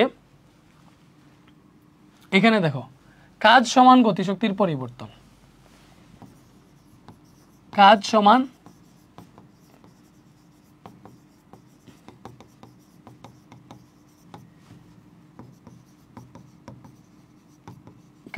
গতিশক্তির পরিবর্তন। আচ্ছা, এই যে তোমাদেরকে অনেক অ্যাডভান্স জিনিসপাতি পড়াইতেছি আর কি, বুঝছো, মানে সূত্রগুলোর প্রমাণ শিখাইতেছি, এটার অনেক কারণ আছে, মানে যাতে হচ্ছে আগে থেকেই তোমার প্রস্তুতিটা একদম মানে ফিল করতে পারো ব্যাপারগুলা, ঠিক আছে। এই জিনিসটা তুমি না পারলেও হবে, না জানলেও হবে, তারপরেও পড়াইতেছি। তো এরকম কেসে দেখো এটার একটা আদিবেগ ছিল, একটা বল প্রয়োগ করছো, এই জায়গায় আসছে এবং এইখানে মনে করো একটা নতুন বেগ প্রাপ্ত হয়েছে, সেটা হচ্ছে শেষ বেগ বি বেগ প্রাপ্ত হয়েছে। তো এই জায়গায় তার গতিশক্তি ছিল হাফ এম ইউ স্কোয়ার, এই জায়গায় গতিশক্তি ছিল হাফ এম বি স্কোয়ার, ঠিক আছে। তো এখান থেকে আসলে আমরা চাইলে বের করতে পারবো কাজ সমান গতিশক্তির পরিবর্তন, ঠিক আছে। দেখো এটা হচ্ছে শেষ গতিশক্তি, এটা আদি গতিশক্তি, তাহলে এই দুইটার পরিবর্তন মানে কি? যে শেষ গতিশক্তি থেকে আদি গতিশক্তিটা যদি বিয়োগ দিয়ে দেয় তাহলেই তো হচ্ছে আমরা কাজ পেয়ে যাইতেছি। কাজটাই হচ্ছে গতিশক্তির পরিবর্তন, W is equal to half M V square minus half M U square, এটাই তো সূত্র, ঠিক আছে। তো এই সূত্রটা আমরা দেখবা। আচ্ছা, আরেকটা জিনিস তোমাকে দেখাই, এই সূত্রটা তো তুমি পাইছো। এবার আমরা তো একটু আগে বেশি W is equal to half M V square only, বা গতিশক্তি T is equal to half M V square, এটা পাইছি। তো এটা কোন সময় দেখো, এটা আমি তোমাকে বলছিলাম যদি আদিবেগ জিরো হয়, যদি আদিবেগ জিরো হয়, ঠিক আছে, মানে একদম স্থির অবস্থানে আসিল, তুমি মানে বল প্রয়োগ করছো, একটা বেগ প্রাপ্ত হয়েছে, আদিবেগ জিরো যদি হয়, তাইলে ডিরেক্ট কাজ হাফ এম বি স্কোয়ার আসবে বা গতিশক্তি হাফ এম বি স্কোয়ার আসবে। তুমি এখানে বসাই দেখো, গতিশক্তির পরিবর্তনই তো কাজ। তো এটা পাইছি সূত্র। এখানে তুমি দেখো, যদি তোমার এটা জিরো হয়, মানে ইনিশিয়াল বেগ যেটা আদিবেগ যদি জিরো হয়, তাহলে এটা জিরো বসাও, জিরো স্কোয়ার, তুমি এখান থেকে কি পাইতেছো half M V square minus এটা যেহেতু জিরো, টোটালটা জিরো চলে আসবে। তো এখানে মাইনাস জিরো বসানো, যেটা না বসানো কি কথা, তোমার কাজ ডাব্লিউ ইজ ইকুয়াল টু এই হাফ এম বি স্কোয়ার তো আসতেছে, বা গতিশক্তিও হাফ এম বি স্কোয়ারই আসতেছে। ব্যাপারটা বুঝতে পারছো? বুঝতে পারছো? এই যে গতিশক্তির পরিবর্তনই আসলে কাজ, ঠিক আছে। তো একদম স্টার্টিংয়ে তো তার কোনো গতিশক্তি থাকে না, এজন্য আসলে আমরা তখন কাজ সমানে গতিশক্তি ধরে ফেলি, বাট এক্স্যাক্টলি কাজ হচ্ছে গতিশক্তির পরিবর্তন, ঠিক আছে। তো দেখছো, গতিশক্তির পরিবর্তন থেকে যে গতিশক্তি ইকুয়াল টু কাজ, ওইটাই তো চলে আসতেছে, মানে W equal to half M V square, ওইটাও আমরা পাইতেছি, কারণ আমরা একদম ইনিশিয়াল স্টেজ থেকে শুরু যদি করি আর কি, স্থির অবস্থান থেকে, তাহলে কাজই আসলে গতিশক্তি হয়ে যায়, বাট এক্স্যাক্টলি গতিশক্তির পরিবর্তনই কাজ। আবার তুমি যদি আমাকে বলো ভাইয়া এই সূত্র আপনি এইভাবে দেখাই দিয়েছেন আমাকে, বুঝলাম, বাট আসলে এই সূত্রটাও কেমনে আসে আর একটু ডেসক্রাইবলি দেখান, তখন আমি তোমাকে কেমনে দেখাইতাম। কাজ ডাব্লিউ সমান আমরা জানি কি ভাইয়া, এফ সমান এম এ, এখানে এস আছে। আবার আমরা ওই সূত্রটা জানতাম যে, দেখো ওই সূত্রটা তো আমরা জানি যে V square is equal to U square plus 2as, ঠিক আছে। তো এখান থেকে আমরা কি লিখতে পারবো, দেখো আমি ইউ স্কোয়ার প্লাস 2as এখানে লিখলাম, আর এখানে বি স্কোয়ার লিখলাম, মানে আমি যে এর জায়গায় একটা, মানে এখান থেকে এর একটা মান বের করবো, এটা এখানে বসাই দিব, ঠিক আছে। তো দেখো আমরা পাবো 2as is equal to V square, V square তো, বাট ইউ স্কোয়ারটা এখানে মাইনাস হয়ে গেছে, 2s সমান V square minus U square পাবো, এই ইজ ইকুয়াল টু পাবো V square minus U square by 2s, ঠিক আছে। তো এ সমান এটা পাইলাম, এটা এখানে বসাই দাও, এম আছে, এর জায়গায় বসাও তুমি V square minus U square divided by 2s, এখানে এস আছে, এস এসে কাটা, তো তুমি কি পাইতেছো দেখো, এই যে M V square minus M U square divided by 2 পাইতেছো। তো তুমি চাইলে দুইটা নিচেই লিখতে পারবা, চাইলে এটাকে half M V square minus half M U square লিখতে পারবা, ঠিক আছে। তুমি এখন লসাগু নিয়ে দেখো, হিসাব করে এটাই আসবে, এই লাইন থেকে এটাই আসবে। তো ডাব্লিউ সমান কি পাইলাম আমরা, half M V square minus half M U square, এটা পাইছি। কাজ মানেই গতিশক্তির পরিবর্তন, এই যে শেষ গতিশক্তি মাইনাস আদি গতিশক্তি, কাজ মানেই গতিশক্তির পরিবর্তন, এই যে কাজ half M V square minus half M square, এই সূত্রটাই তো এখানে আসছে। দেখছো ব্যাপারটা কি ক্লিয়ার হইছো? ওকে। আর গতিশক্তিটা কেমনে আসছে, এই যে গতিশক্তিটা দেখো, আমরা যদি একদম ইনিশিয়াল স্টেজে 0 মিটার পার সেকেন্ড ছিল আদিবেগ বা স্থির অবস্থানে ছিল, এটাকে বল প্রয়োগ করছে, একটা বেগ প্রাপ্ত হয়েছে, এই বেগের জন্য একটা গতিশক্তি লাভ করছে, তাইলে কাজই হচ্ছে গতিশক্তি। ওইখান থেকে কাজের সূত্র ছিল হাফ এম বি স্কোয়ার প্রমাণ করে, তাহলে যেহেতু কাজই গতিশক্তি, এখান থেকে আমরা লিখতে পারবো গতিশক্তি T is equal to half M V square. বুঝতে পারছো গতিশক্তির সূত্রটা? ওকে, গতিশক্তির সূত্রের সাথে আমরা আরো অনেক জিনিস শিখলাম, ঠিক আছে। ওকে, আর বিভব শক্তি কি? বিভব শক্তির সংজ্ঞা কি? কোনো বস্তুতে সঞ্চিত শক্তির পরিমাণকে বিভব শক্তি বলে। কোনো বস্তুতে সঞ্চিত শক্তির পরিমাণই হচ্ছে আসলে বিভব শক্তি, ঠিক আছে। সো মনে করো এটা হচ্ছে একটা বস্তু, এই বস্তুটাকে তুমি মাটি থেকে 20 মিটার উপরে তুলছো এই জায়গাটাতে, ঠিক আছে। তার অবস্থান ছিল এই জায়গাটাতে, তুমি তার অবস্থান থেকে 20 মিটার উপরে তুলে এই জায়গায় নিয়ে নিছো। সো এইখানে তার একটা বিভব শক্তি জমা হবে, এই বিভব শক্তির সূত্র হচ্ছে বিভব শক্তি V is equal to mgh। কোনো বস্তুতে সঞ্চিত শক্তির পরিমাণটাই হচ্ছে বিভব শক্তি, কোনো বস্তুতে সঞ্চিত শক্তির পরিমাণটাই বিভব শক্তি। এটা এই জায়গায় ছিল, যেহেতু তার জায়গার বা অবস্থানের পরিবর্তন করে উপরে উঠেই দিছো, এক্ষেত্রে তোমার বিভব শক্তি চলে আসছে, বিভব শক্তি V is equal to mgh। এখানে এইচটা হচ্ছে এই যে, মানে তার অবস্থানের কি পরিবর্তন করতেছো এইটাই, ঠিক আছে। তারপরে আরো বিস্তারিত জানবা সামনে। তো কোনো বস্তুকে এফ বল প্রয়োগ করে এইচ উচ্চতায় নিয়ে যাওয়া হলে এইচ উচ্চতায় কাজের পরিমাণ কত, এটা তো আগেই দেখে পেয়েছি। কোনো বস্তুর উপর এফ বল প্রয়োগ করে এইচ উচ্চতায় নিয়ে গেছি, ঠিক আছে। একটা বস্তুটাকে এই জায়গা থেকে এইচ উচ্চতায় এই জায়গায় নিয়েছি, তখন কৃত কাজ আমরা জানি W is equal to mgh। এইটা তো আমরা আগে থেকেই জানি, তো এটা লাগবে না। এটা দেখো দেখো এটার আগে এটা করলে সহজ হবে। 200 কেজি বরের একটা বাঘ 1.5 মিটার পার সেকেন্ড স্কয়ার সুষম ত্বরণে দৌড় শুরু করলো। দৌড় শুরুর 10 সেকেন্ড পর বাঘটির গতিশক্তি হিসাব করো। কি বের করতে বসে? গতিশক্তি। এই যে সুন্দর মতো চিন্তা করবে যে আমরা গতিশক্তির সূত্র কি পড়ছিলাম, আমরা পড়ছি গতিশক্তি is equal to half mv square. আমরা কি পড়ছি? আমরা পড়ছি গতিশক্তি T is equal to half mv square. এটাই আমরা পড়ছি। আমরা কি পড়ছি? গতিশক্তি T is equal to half mv square. এটা হচ্ছে আমাদের গতিশক্তির সূত্র, বুঝতেছো? ওকে, তো গতিশক্তি বের করতে হইলে আমাদের বর জানা লাগবে, আবার বেগও জানা লাগবে। সো এই যে বাঘ আছে, দেখো বাঘের বর দেওয়া আছে 200 কেজি, বাট বাঘের বেগ দেওয়া নাই। শুধু বলছে বাঘটা 1.5 মিটার পার সেকেন্ড স্কয়ার সুষম ত্বরণে দৌড় শুরু করছে এবং 10 সেকেন্ড পর বাঘের গতিশক্তি হিসাব করতে বসে। তাহলে দেখো যেহেতু বাঘটা দৌড় শুরু করছে, দ্যাট মিনস সে তো অবভিয়াসলি স্থির অবস্থান থেকে দৌড়টা শুরু করছে, তো তার আদি বেগ ছিল 0 মিটার পার সেকেন্ড। ঠিক আছে, সে 1.5 মিটার পার সেকেন্ড স্কয়ার ত্বরণে দৌড় শুরু করছে, এটা তার ত্বরণ। তাহলে ত্বরণটা হচ্ছে 1.5 মিটার পার সেকেন্ড স্কয়ার এবং দৌড় শুরুর 10 সেকেন্ড পর গতিশক্তি বের করতে বসে। তাহলে এই যে টাইমটা কত বলে দিছে? 10 সেকেন্ড। এই 10 সেকেন্ড পর সে যে বেগ প্রাপ্ত হবে ওই বেগ থেকেই তার গতিশক্তি হিসাব করতে হবে না? অবভিয়াসলি, বিকজ 10 সেকেন্ড পরেই তার গতিশক্তি বের করতে বসে। তাহলে 10 সেকেন্ড পর বেগ কত আসবে? 10 সেকেন্ড পর বেগ কত আসবে ওইটা বের করি। বেগ b = u + at আমরা জানি। ঠিক আছে, তার আদি বেগ 0 ছিল, ত্বরণ হচ্ছে 1.5 মিটার পার সেকেন্ড স্কয়ার, এই ত্বরণে দৌড়াইতেছে, আর টি হচ্ছে 10 সেকেন্ড। তো এখান থেকে বি পাইতেছি আমরা 15 মিটার পার সেকেন্ড। বাঘের বেগ কত পাইছি? 15 মিটার পার সেকেন্ড। ঠিক আছে, তাহলে গতিশক্তি T is equal to half mv square. তো 10 সেকেন্ড পর গতিশক্তি বের করব। তাহলে দেখো 10 সেকেন্ড পর গতিশক্তি, তবে 10 সেকেন্ড পর গতিশক্তি হিসাব করতে হলে অবভিয়াসলি 10 সেকেন্ড পর বেগ যেটা পাইছে ওইটা দিয়ে হিসাব করতে হবে। তো T is equal to half mv square, আর 10 সেকেন্ড পর বেগ পাইছে এইটা। তো এখানে হাফ আছে, এম হচ্ছে বাঘের বর 200 কেজি, বি হচ্ছে তার বেগ 15 মিটার পার সেকেন্ড, স্কয়ার আছে স্কয়ার দিলাম। তো এটা থেকে হিসাব করলে আনসার পেয়ে যাবে।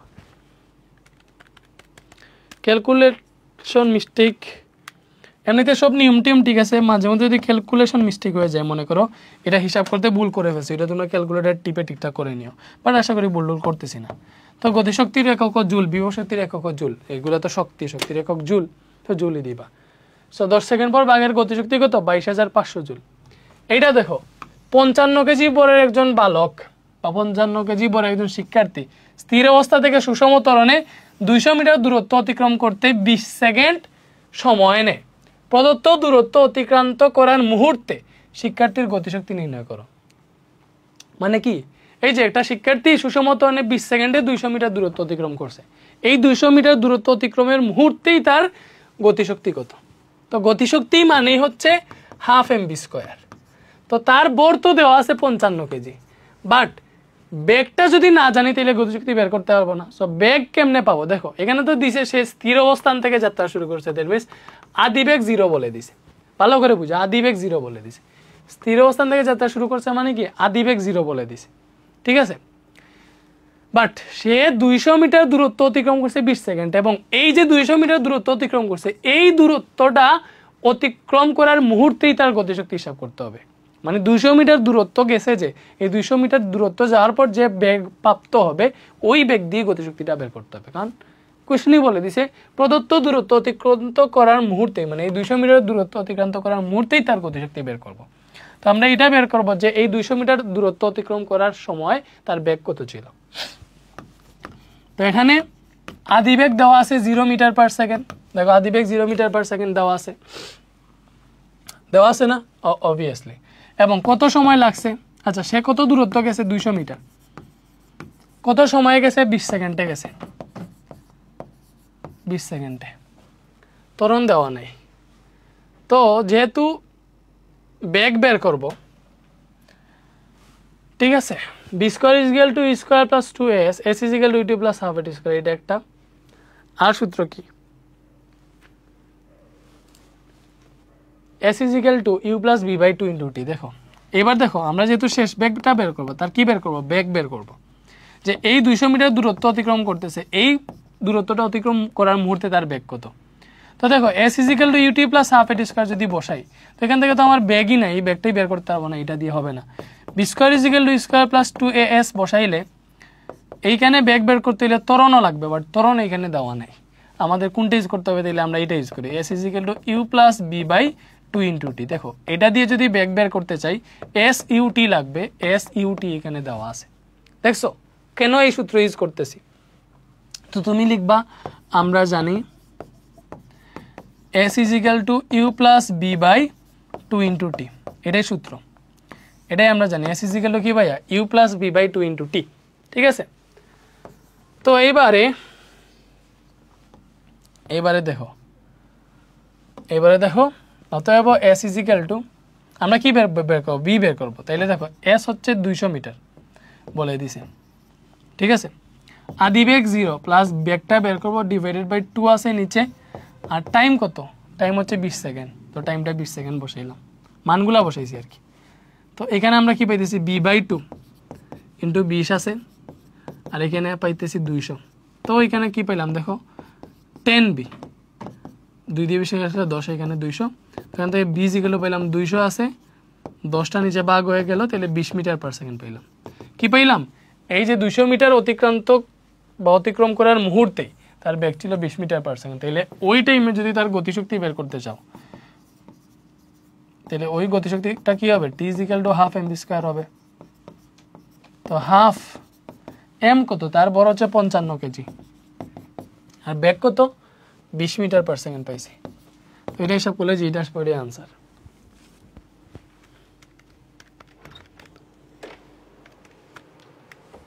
তো ওইটা আসতেছে আমাদের 11,000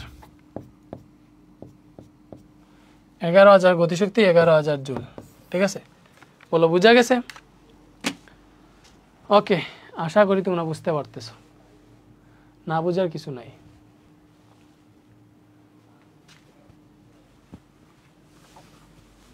নাফি পানি টানি দেও। পানি খাইছে একদমই নাইনি, দিলা বোতলও দিলা। ও পানি খাবি এটা আনিলা না, ওটা আনিলা, ঝামেলা নাই তো। ক্লাস তো কিছু আছে বাকি আছে। এই তারপর মুগে ইসটি ডাউনলোড করছি, ইসটি তোর টেলিগ্রাম ফাইলটা নেই। স্টুডেন্টের সপ্তাহ উনের ক্লাস ওইগুলো আমি কাট করতে পারতাম না।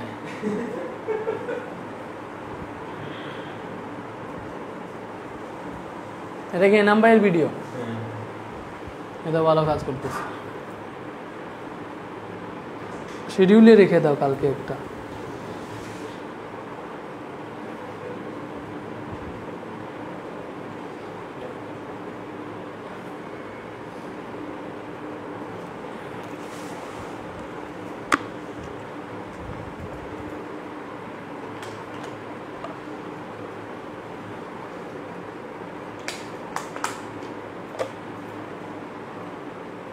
$500 দিয়ে ব্যাচেলর পয়েন্ট সিজন পাস কেনার পর দিয়ে ফ্রিতে সবাই দেখতেছে।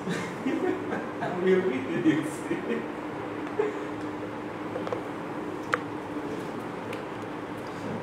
টেলিগ্রাম নিয়ে কয়েকদিন ঘাটাঘাটি করছি, বুঝছিস নি? পরে ভালোই লিঙ্ক পাইছি।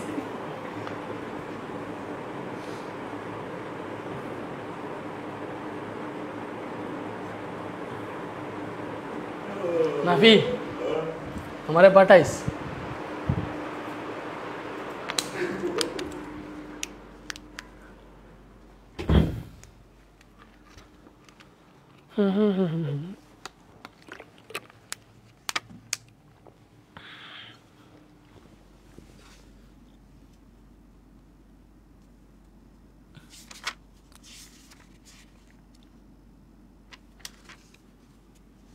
ओके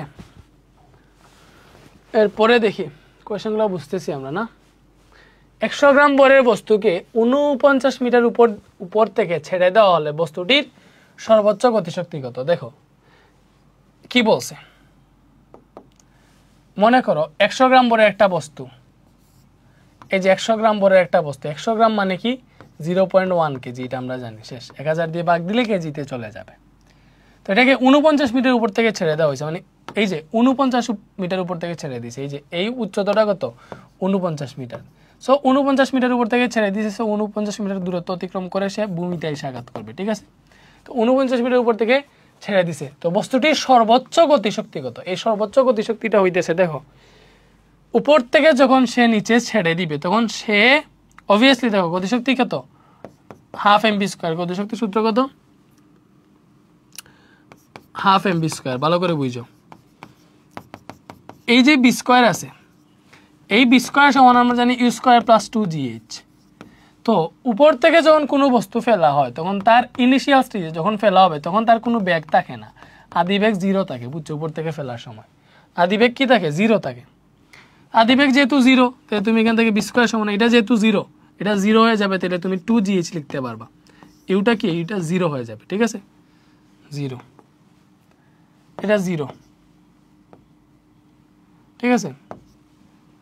তো বি স্কোয়ার সমান 2gh লিখতে পারবা। তো এখান থেকে যদি বি স্কোয়ার সমান 2gh লিখো, ঠিক আছে, তাহলে তুমি কি পাইতেছো? গতিশক্তিটা, বা একে এটা কাটা গেলে গতিশক্তিটা আসলে তুমি mgh পাইতেছো, পাইতেছো না? পাইতেছো। আসলে দেখো গতিশক্তিটা উচ্চতার সাথে সমানুপাতিক, মানে উচ্চতা যত বাড়বে গতিশক্তি তত বাড়বে। তো গতিশক্তি তোমাকে কি বলছে? সর্বোচ্চ গতিশক্তি। সর্বোচ্চ গতিশক্তি কখন লাভ করবে? যখন সে সর্বোচ্চ উচ্চতা অতিক্রম করবে। তো 49 মিটার উপর থেকে যদি ছেড়ে দেওয়া হয় কোনো বস্তুকে যদি 49 মিটার উপর থেকে ছেড়ে দেওয়া হয়, তাহলে সে সর্বোচ্চ দূরত্ব এই 49 মিটারই অতিক্রম করবে। বিকজ ভূমি থেকে 49 মিটার উপরে আছে, টাস করে আইসা 49 মিটার দূরত্ব অতিক্রম করার পর টাস করে ভূমিতে আইসা পড়বে, ঠিক আছে? তাই সমবায় বস্তুকে 49 মিটার উপর থেকে ছেড়ে দেওয়া হলো, তাহলে বস্তুটির সর্বোচ্চ গতিশক্তি যদি বের করি এই হাফ এম বি স্কোয়ারই, বাট এই এম বি স্কোয়ারের জায়গায় তুমি 2gh লিখতে পারবা। কেমনে লিখছি একটু আগেই বলছি, ঠিক আছে? কজ উপর থেকে যখন ফেলি তখন তার আদিবেগ থাকে না, বি স্কোয়ার সমান ইউ স্কোয়ার প্লাস 2gh, তখন ইউ স্কোয়ারটা 0 হয়ে যায়, বি স্কোয়ার সমান 2gh লেখা যায়। তো হাফ বস্তুর বর হচ্ছে 100 গ্রাম, মানে 0.1 কেজি। 2 আছে, জির মান 9.8, আর সর্বোচ্চ গতিশক্তি বের করতে হচ্ছে। সর্বোচ্চ গতিশক্তির জন্য প্রয়োজন সর্বোচ্চ উচ্চতা। তো 49 মিটার উপর থেকে ফেলছে, মানে সর্বোচ্চ সে 49 মিটারই দূরত্ব অতিক্রম করে মাটিতে এসে পড়বে। সো উচ্চতাটা, সর্বোচ্চ উচ্চতাটা 49 মিটারই। তো এখান থেকে হিসাব করলে তুমি আসলে সর্বোচ্চ গতিশক্তিটা পেয়ে যাবে।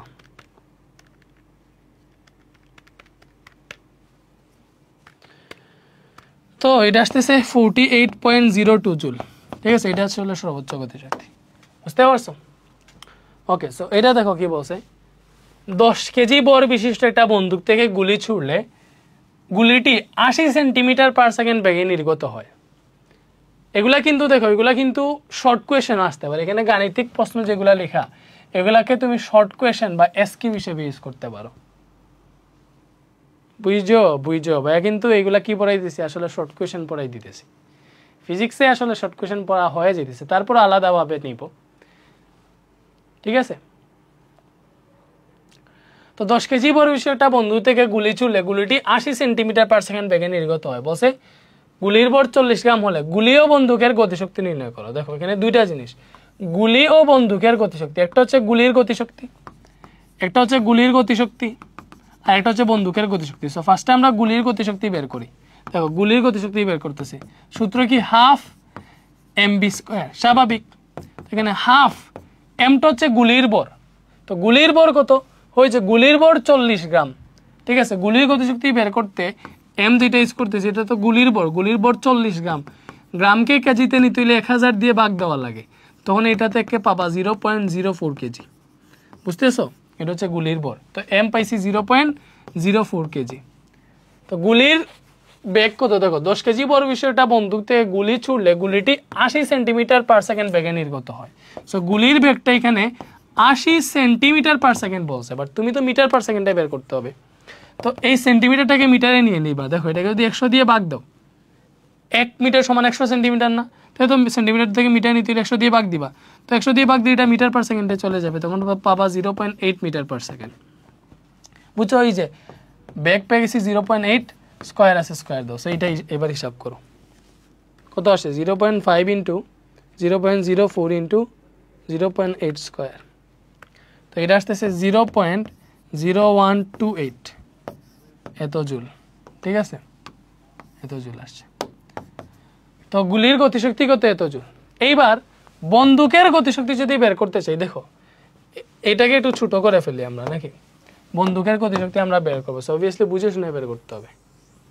আচ্ছা একটা কাজ করি, এটাকে কপি করে ফেলি। ঠিক আছে, মনে করো আমাদের এই যে গুলির বের করে ফেলছি মনে করো। ঠিক আছে, আমরা কি করছি, সরি,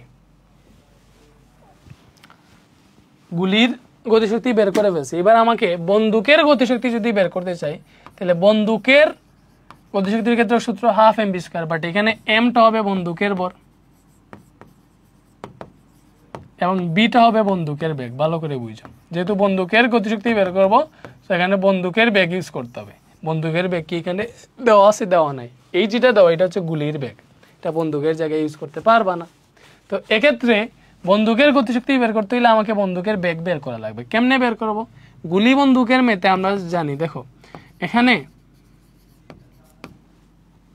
এখানে এই যে এত বর বিশিষ্ট বন্দুক, তাইলে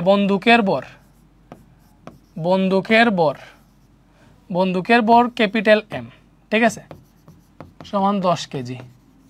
ঠিক আছে, তো বন্দুকের বেগ বি ইজ ইকুয়াল টু নাই, জানি না। ঠিক আছে, গুলির বেগকে ইউ লেখা হয়, কজ আমরা বন্দুকার গুলির মধ্যে M V is equal to minus M U লিখি। এখানে ইউটা গুলির বেগ, বিটা বন্দুকের বেগ। তো গুলির বেগ হচ্ছে 80 সেন্টিমিটার পার সেকেন্ড, এটাকে 0.8 মিটার পার সেকেন্ড লেখা যায়। আর গুলির বর কত, গুলির বর স্মল এম, এই গুলির বর পাইছি আমরা 40 গ্রাম, মানে 0.04 কেজি। এটাই হচ্ছে আসলে গুলির বরটা। ঠিক আছে, 0.04 কেজি, এটা আসলে আমাদের গুলির বর। ঠিক আছে, ওকে। তো এবার তুমি বন্দুকের বেগটা বের করবা। দেখো আমরা জানি M V is equal to minus M U. ভালো করে বুঝো, আমরা কি জানি, M V is equal to minus M U, এটা হচ্ছে সূত্র, M V is equal to minus M U. ঠিক আছে, তো এখান থেকে বিটাই হচ্ছে আসলে বন্দুকের বেগ। তো এখানে minus M U divided by M, তো মাইনাস এম কত তোমার হচ্ছে গুলির বর হচ্ছে 0.04 কেজি, 04। ইউ হচ্ছে গুলির বেগ 0.8 মিটার পার সেকেন্ড, এম হচ্ছে বন্দুকের বর 10। তো এটা হিসাব করলে তুমি বন্দুকের বেগটা পাবা।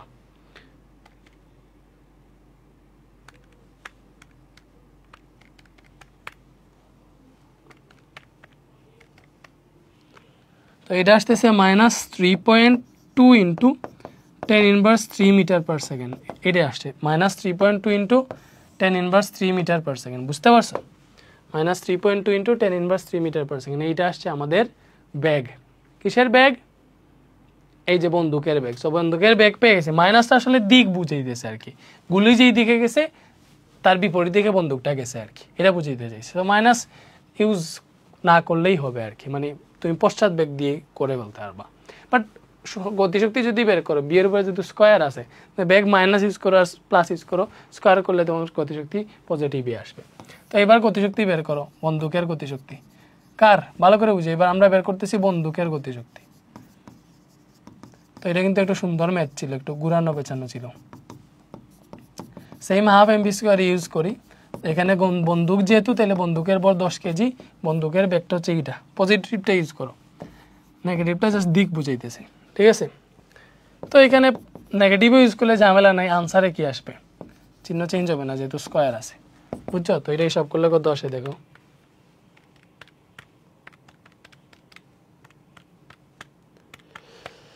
তো এটা আসতেছে আমাদের 5.12 ইন্টু 10⁻5, 5.12 ইন্টু 10⁻5 জুল। ঠিক আছে, এটা হচ্ছে বন্দুকের গতিশক্তি। আশা করি বুঝতে পারছো। ঠিক আছে, ওকে। এইবার এই টাইপের ম্যাথ আসছে। সো এই টাইপের ম্যাথের ক্ষেত্রে আমি আসলে এখানে যা আছে এইগুলা বাদ দিয়ে নতুন করে তোমাকে আসলে একটা জিনিস এঁকে তোমাদেরকে বুঝাই দিই। এটা বুঝলে পুরো সিস্টেমটাই আসলে তুমি বুঝে যাবা। এই টাইপের যতটা ম্যাথ আছে এখানে যতগুলো আছে, পরে আমি এগুলো হোমওয়ার্ক দিয়ে দিব, এটা চিন্তা করো।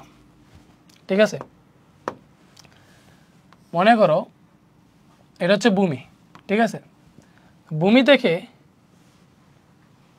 এই হাইটটা হচ্ছে 100 মিটার, এই হাইটটা কত 100 মিটার, এই হাইটটা কত 100 মিটার। তো এইখান থেকে মনে করো 10 কেজি না 2 কেজি লিখি,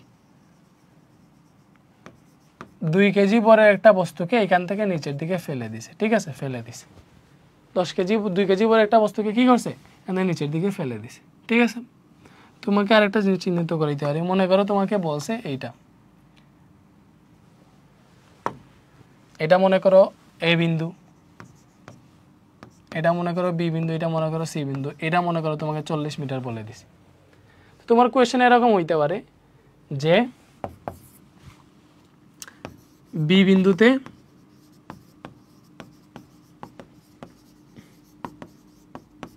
গতিশক্তি কত,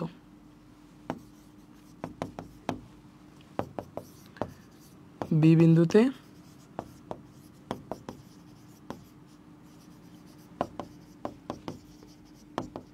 ওকে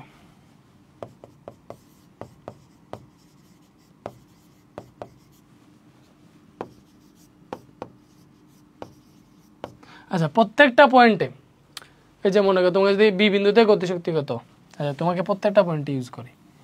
মনে করো কোয়েশ্চেনটা এইভাবে বলছে, সব মুসলাম কেন,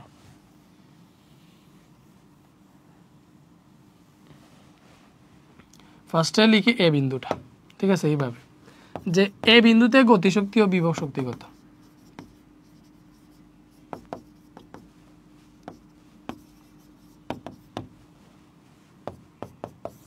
সেম বি বিন্দুতেও গতিশক্তি বিভব শক্তি কত, সেম কোয়েশ্চেন, ঠিক আছে। বি বিন্দুতে আমি যেটা কপি করে নিই,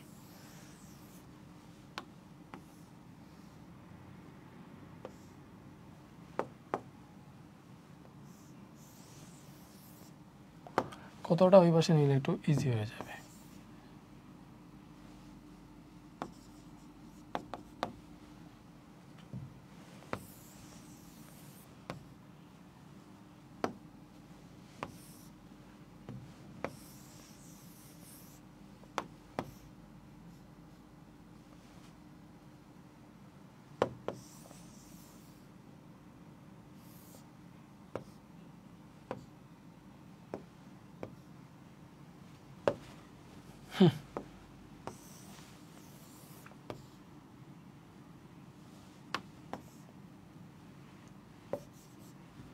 তিন নাম্বার কোয়েশ্চেন মনে করো সি বিন্দুতে গতিশক্তি বিভব শক্তি কত। 4 নাম্বার কোয়েশ্চেন, দেখাও যে এ বি ও সি বিন্দুতে মোট শক্তি ধ্রুব থাকে, বা দেখাও যে এ বি সি বিন্দুতে, বা দেখাও যে বস্তুটি শক্তির সংরক্ষণশীলতা সূত্র মেনে চলছে, ঠিক আছে। এইভাবে বলতে পারে যে এ বি ও সি বিন্দুতে মোট শক্তি ধ্রুব থাকে, অথবা বলতে পারে দেখাও যে বস্তুটি শক্তির সংরক্ষণশীলতা সূত্র মেনে চলছে, ঠিক আছে। এটার সাথে আরো কোয়েশ্চেন হইতে পারে, পরে দিব এগুলো, আগে এগুলো সলভ করি, ঠিক আছে। তো এগুলো আগে সলভ করি। তো প্রথম দেখো এটার ক্ষেত্রে বলছে যে এ বিন্দুতে গতিশক্তি ও বিভব শক্তি বের করো। তো তুমি যখন এ বিন্দুতে গতিশক্তি বের করতে চাইবা, তখন এ বিন্দুতে দেখো, এ বিন্দুতে বস্তুটা কি ছিল, স্থির ছিল। এ বিন্দুতে থাকা মানে কি, যে উপরে যখন ছাড়বে বস্তুটাকে, উপর থেকে ফেলে দিবে ওই মুহূর্তটা। তো এখানে তো তার আদি বেগ 0, u0 মিটার পার সেকেন্ড। তো এ বিন্দুতে যেহেতু বেগ 0, গতিশক্তি তো 1/2 mv²। তো বেগ যদি 0 হয় তাহলে তো আলটিমেটলি আনসারটা 0 আসবে, বা এটা বুঝাই যায় যে তার বেগই নাই, বেগ না থাকলে গতি কেমনে পাবে, তো গতিশক্তি পাওয়ার কথা না। সো এ বিন্দুতে তার গতিশক্তি কিন্তু নাই। দেখো এ বিন্দুতে তার গতিশক্তি নাই, ঠিক আছে। তোমার এই যে মনে করো এইভাবে এ বিন্দুতে গতিশক্তি বিভব শক্তি বের করতেছি, ঠিক আছে। তোমার যদি হচ্ছে এটাও বলতো দেখাও যে এবিসি বিন্দুতে মোট শক্তি ধ্রুব থাকে, এখন যেইভাবে করতেছি ওইভাবেই করা লাগবে আর কি। তারপরে দেখো আমি এটা আগে সলভ করি, আর এটার ক্ষেত্রে গিয়ে অনেক জিনিস স্কিপ করব। আগে দেখো কেমনে কি করি। এ বিন্দুতে গতিশক্তি, তো গতিশক্তি তো টি, তো এ বিন্দুতে গতিশক্তি মনে করলাম টি অফ এ, এটা 0 জুল। কেমনে পাইছি 0 জুল? এ বিন্দুতে তার কোনো বেগ নাই, বেগ 0 মিটার পার সেকেন্ড, ঠিক আছে। তো এ বিন্দুতে তার গতিশক্তি কত 0 জুল, এটা আমরা পেয়ে গেলাম, বুঝছি এটা, বুঝছি। ওকে, তো এ বিন্দুতে যদি বিভব শক্তি বের করতে চাই,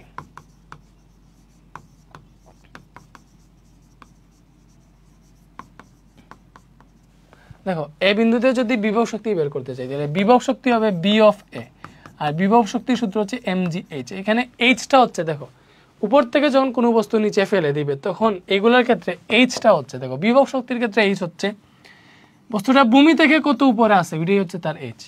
এই বিন্দুতে ভূমি থেকে কত উপরে আছে বস্তুটা, ভূমি থেকে কত উপরে আছে, টোটাল 100 মিটার উপরেই তো আছে। দেখো এই বিন্দুতে সে ভূমি থেকে টোটাল এই 100 মিটার উপরেই আছে, 100 মিটার উপরে আছে না। তাহলে এই বিন্দুতে তার বিভব শক্তি mgh, m তো আর পাইছি 2 কেজি বলাই আছে, জি হচ্ছে 9.8 আর এইচটা হচ্ছে ভাইয়া 100 মিটার। এইচটা কত, পুরো 100 মিটার। এই বিন্দুতে বিভব শক্তির ক্ষেত্রে তুমি সবসময় হিসাব করবা সে ভূমি থেকে কত উপরে আছে। বিভব শক্তির ক্ষেত্রে কি হিসাব করবা, সে ভূমি থেকে কত উপরে আছে, এটাই হচ্ছে তার বিভব শক্তি। বিভব শক্তির ক্ষেত্রে হিসাব করবো আমরা সে ভূমি থেকে কত উপরে আছে। তো সে ভূমি থেকে কত উপরে আছে, 100 মিটার। তো এটা যদি হিসাব করো তার বিভব শক্তিটা পেয়ে যাবা। বিভব শক্তি কত আসে দেখো, 2 × 9.8 × 100। তো এটা পাইলাম হচ্ছে আমরা 1960 জুল, ঠিক আছে। বিভব শক্তি কত পাইলাম, বিভব শক্তি পাইলাম হচ্ছে আমরা 1960 জুল। বিভব শক্তি কত পাইছি, 1960 জুল এ বিন্দুতে। এবার বি বিন্দুতে যদি আমরা হিসাব করি যে বি বিন্দুতে গতিশক্তি বিভব শক্তি কত, তো এইবার বি বিন্দুতে দেখো এটা প্রবলেম করতেছে বোর্ড। তো বি বিন্দুতে আমরা প্রথমে কি বের করব, গতিশক্তি। গতিশক্তি টি অফ বি, বি বিন্দুতে যেহেতু তাহলে 1/2 mv²। এখানে দেখো বেগ তো জানি না, এই যে বি বিন্দুতে যখন আসছে তো বি বিন্দুতে উপর থেকে নিচে পড়তেছে, তো বি বিন্দুতে যখন আসে তখন বেগ কত হয়েছে এটা কি আমরা জানি না। বাট একটা কাজ করতে পারবো, এই যে বেগ আছে না, বেগের জায়গায় তুমি বি² জায়গায় 2gh লেখা যায়। কেন, বিকজ আমরা জানি বি² সমান u² প্লাস 2gh।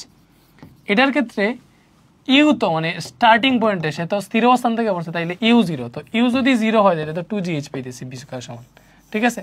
তো এইভাবে আসছে বি² জায়গায় 2gh লিখতে পারবা। তো 1/2 m হচ্ছে 2 কেজি, 2 আছে, জি হচ্ছে 9.8 আর এইচ হচ্ছে, দেখো যখন উপর থেকে নিচে ফেলবে যে এইগুলো হচ্ছে পড়ন্ত বস্তু। সো পড়ন্ত বস্তুর ক্ষেত্রে যদি হিসাব করো, এগুলো তো পড়ন্ত বস্তু, সো পড়ন্ত বস্তুর ক্ষেত্রে হিসাব করলে গতিশক্তির ক্ষেত্রে হিসাব করতে হবে সে উপর থেকে কতটুকু নিচে নামছে।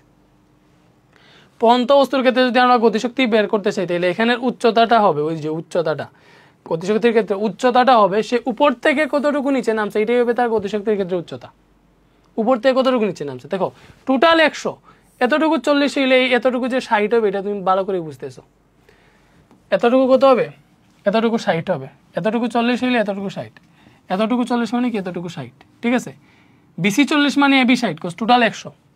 তাহলে আমি তো বি বিন্দুতে গতিশক্তি বের করতেছি, গতিশক্তির ক্ষেত্রে হিসাব করতে হবে উপর থেকে কতটুকু নিচে নামছে, তাহলে উপর থেকে নিচে নামছে এইটুকু হচ্ছে 60, তাহলে এইচ এর মান হচ্ছে 60। তো এটা হিসাব করে তুমি কত পাবে দেখো,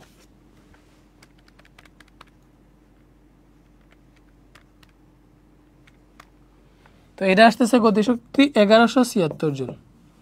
গতিশক্তি কত আসতেছে, 1176 জুল আসতেছে। গতিশক্তি কত আসতেছে, 1176 জুল, ঠিক আছে বি বিন্দুতে। সো বি বিন্দুতে যদি আমরা বিভব শক্তি বের করি, এই বি বিন্দুতেই বিভব শক্তি বের করতেছি, ঠিক আছে। গতিশক্তি শেষ, এবার বি বিন্দুতে বিভব শক্তি।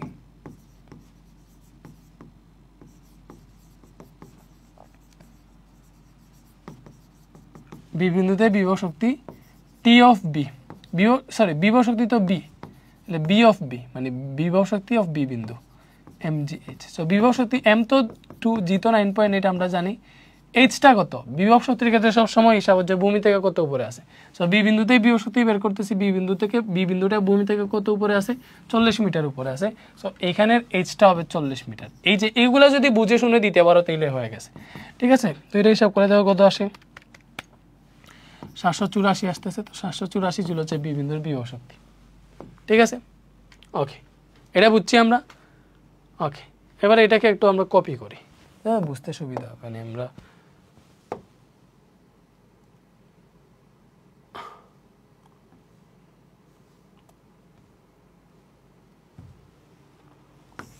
আর মনে করো আমরা সি বিন্দুর ক্ষেত্রে হিসাব করবো আর কি। ওকে, তো সি বিন্দুতে গতিশক্তি বিভব শক্তি হিসাব করি। তো 3 নাম্বারটা সি বিন্দুতে দেখো, এই যে সি বিন্দুতে যদি আমরা গতিশক্তি হিসাব করি, সি বিন্দুতে গতিশক্তি, তো সি বিন্দুতে গতিশক্তি কি হবে ভাইয়া? গতিশক্তি হবে টি অফ সি। দেখো সি বিন্দুতে গতিশক্তি কি হবে? সি বিন্দুতে গতিশক্তি হবে টি অফ সি। তো গতিশক্তির সূত্র কি? Half M V square. এখানে তো সি বিন্দুতে বেগ কত এটা তো আমরা জানি না, কত বেগে নিচে পড়ছে। সো আমরা কি করব? বি স্কোয়ারের জায়গায় 2gh লিখবো। বি স্কোয়ারের জায়গায় 2gh কেন লিখে যায় আগেই বলছি। তো হাফ এম কত? বস্তুর ভর 2 কেজি দেওয়া আছে, 2 কেজি বসাইলাম। 2 এর জায়গায় 2 দিলাম, জি হচ্ছে 9.8। উচ্চতাটা কত গতিশক্তির ক্ষেত্রে? এটা তো পড়ন্ত বস্তু, উপর থেকে নিচে ফেলতেছে। তো পড়ন্ত বস্তুর ক্ষেত্রে গতিশক্তির ক্ষেত্রে উচ্চতা কিভাবে হিসাব করা হয়? সে উপর থেকে কতটুকু নিচে নামছে এটাই উচ্চতা। তো সি বিন্দুতে যদি গতিশক্তি বের করতে চাই তাহলে সে উপর থেকে কতটুকু নিচে নামছে? পুরো 100 মিটার, পুরোটাই নিচে নামছে। তাহলে এখানে উচ্চতাটা হচ্ছে 100 মিটার। তো এটা হিসাব করো, ঠিক আছে? তাইলে সি বিন্দুতে গতিশক্তি পেয়ে যাবা।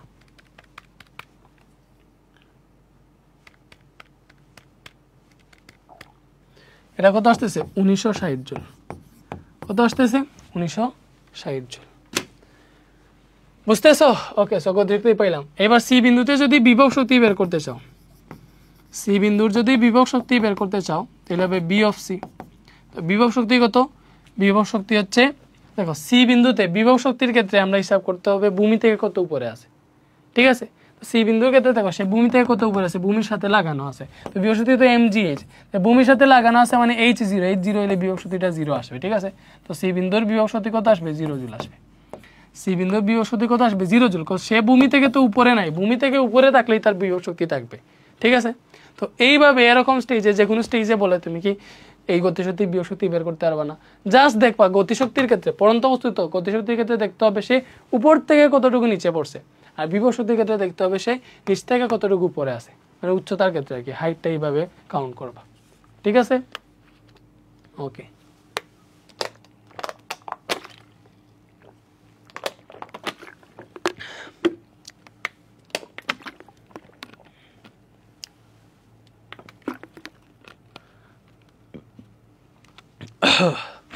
বুঝতেছো? ওকে, এরপরে বলছে যে দেখাও যে এ বি ও সি বিন্দুতে মোট শক্তি ধ্রুব থাকে। সো এটার আনসার কেমনে করবা? 4 নাম্বারটার আনসার কি? দেখাও যে এ বি সি বিন্দুতে মোট শক্তি ধ্রুব থাকে। সো মোট শক্তি, দেখো মোট শক্তি হচ্ছে, মোট শক্তিকে ই দ্বারা প্রকাশ করা। এই মোট শক্তি মানে হচ্ছে গতিশক্তি প্লাস বিভব শক্তি। মোট শক্তি মানে কি? গতিশক্তি প্লাস বিভব শক্তি, ঠিক আছে? গতিশক্তি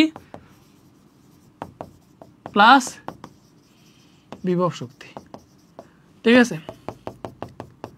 গতিশক্তি প্লাস বিভব শক্তি, এটা হচ্ছে মোট শক্তি। তো তুমি যদি মোট শক্তি কি বলছে দেখো, দেখাও যে এ বি সি বিন্দুতে মোট শক্তি ধ্রুব থাকে, এরকম কোয়েশ্চেন পাবা।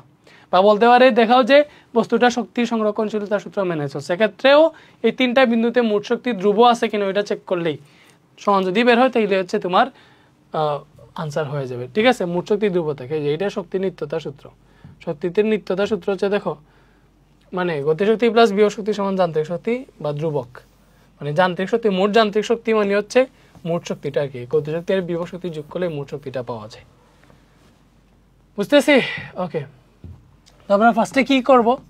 যেহেতু আমরা প্রত্যেকটা বিন্দুতে গতিশক্তি বিভব শক্তি আগে থেকে বের করে ফেলছি, তো আমরা তো জানি যদি না জানতাম যে কোন বিন্দু গতিশক্তি আগে থেকে বের না করতাম, এবিসি বিন্দুতে গতিশক্তি বিভব শক্তি কত আগে থেকে বের করে ফেলছি, যদি বের না করতাম এখন নতুন করে বের করা লাগতো আর কি। এই কোয়েশ্চেনটার ক্ষেত্রে যে এবিসি বিন্দুতে মোট শক্তি ধ্রুব থাকে এটা দেখানোর ক্ষেত্রে তোমাকে ফার্স্ট থেকে মনে করো এ বিন্দুর গতিশক্তি বিভব শক্তি বের করা লাগতো, বি বিন্দুর গতিশক্তি বিভব শক্তি বের করা লাগতো, সি বিন্দুর গতিশক্তি বিভব শক্তি বের করা লাগতো, ঠিক আছে? তো ওইগুলো দিয়ে এখন আমরা করব। দেখো এ বিন্দুর মোট শক্তি আমরা বের করব। সো এ বিন্দুর মোট শক্তি ই অফ এ বিন্দুর মোট শক্তি কত? ই অফ এ, ঠিক আছে? এ বিন্দুর মোট শক্তি হচ্ছে ই অফ এ। এটা কি হবে? এ বিন্দুর গতিশক্তি প্লাস এ বিন্দুর বিভব শক্তি, এটাই তো এ বিন্দুর মোট শক্তি। তো এ বিন্দুর গতিশক্তি কত পাইছিলাম? 0 জুল, মনে আছে? দেখো তুমি একটু খোঁজখবর নিয়ে আসি আমরা। এ বিন্দুর গতিশক্তি পাইছিলাম কত 0 জুল, এ বিন্দুর বিভব শক্তি 1960 জুল। তো আমরা এখানে বসাই এ বিন্দুর বিভব শক্তি 1960 জুল। সো টোটাল হিসাব করলে আমরা পাইতেছি 1960 জুল। সো দেখো আমরা এ বিন্দুর মোট শক্তি পেলাম 1960 জুল। তো এবার কি করব, বি বিন্দুর মোট শক্তি বের করব। তিনটা বিন্দুর মোট শক্তি ধ্রুব থাকে, এটাই কিন্তু আমাদের কোয়েশ্চেন ছিল, এটাই দেখাবো। সো বি বিন্দুর মোট শক্তি, বি বিন্দুর মোট শক্তি হচ্ছে ই অফ বি। বি বিন্দুর মোট শক্তি কি ই অফ বি।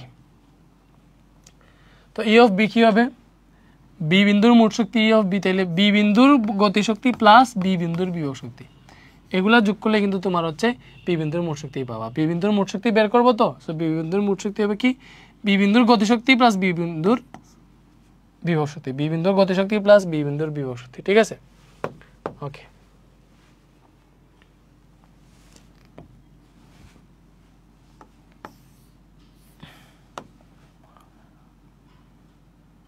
এইবারে গতিশক্তি কত দেখো, টি অফ বি কত, বি বিন্দুর গতিশক্তি কত, বি বিন্দুর গতিশক্তি হচ্ছে 1176 জুল। ঠিক আছে, বি বিন্দুর গতিশক্তি কত 1176 জুল, বি বিন্দুর গতিশক্তি কত 1176 জুল। আর বি বিন্দুর বিভব শক্তি কত, বি বিন্দুর বিভব শক্তি হিসেবে পেয়েছিলাম, বি বিন্দুতে বিভব শক্তি 784 জুল। কত জুল,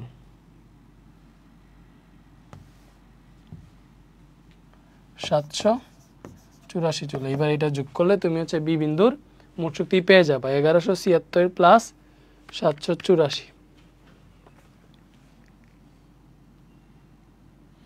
এটা পেলাম আমরা 1960 জুল। এটা কি পাইছি 1960 জুল পাইছি। বুঝছো, দেখো এ বিন্দুর মোট শক্তি আর বি বিন্দুর মোট শক্তি কিন্তু অলরেডি সমান হয়ে গেছে। এবার আমরা কি করব, সি বিন্দুর মোট শক্তি বের করব।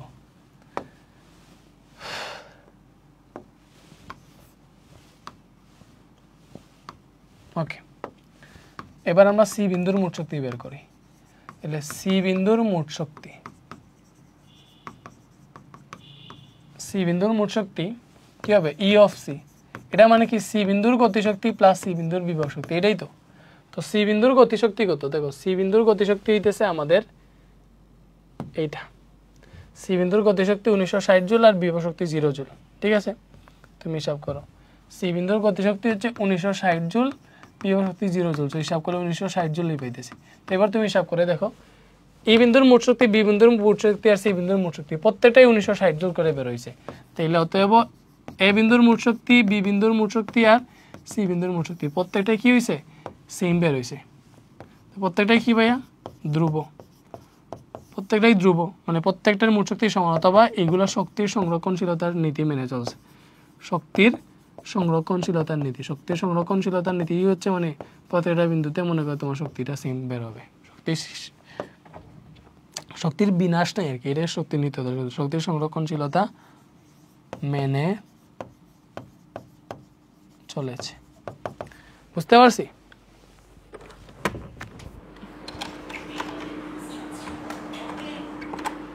ঠিক আছে, ওকে। এইবারে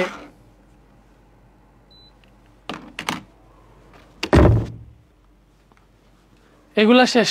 এইভাবে শক্তির সংরক্ষণশীলতা মেনে চলছে কিনা এগুলা, এরকম কোয়েশ্চেন আসলে তুমি পারবা। লাইক এরকম একটা কোয়েশ্চেন আমরা ফেল আসছিলাম, যে এইটা, এই যে বি ও সি বিন্দুতে, দেখো বলছে বি ও সি বিন্দুতে শক্তির সংরক্ষণশীলতার নীতি অনুষ্ঠিত হয়েছিল কি না।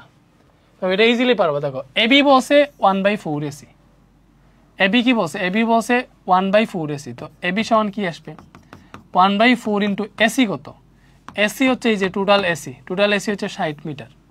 তো টোটাল এসি 60 মিটার, 4 15 60। তো এবি পেলাম 15, এই এবিটা কত পাইছি 15।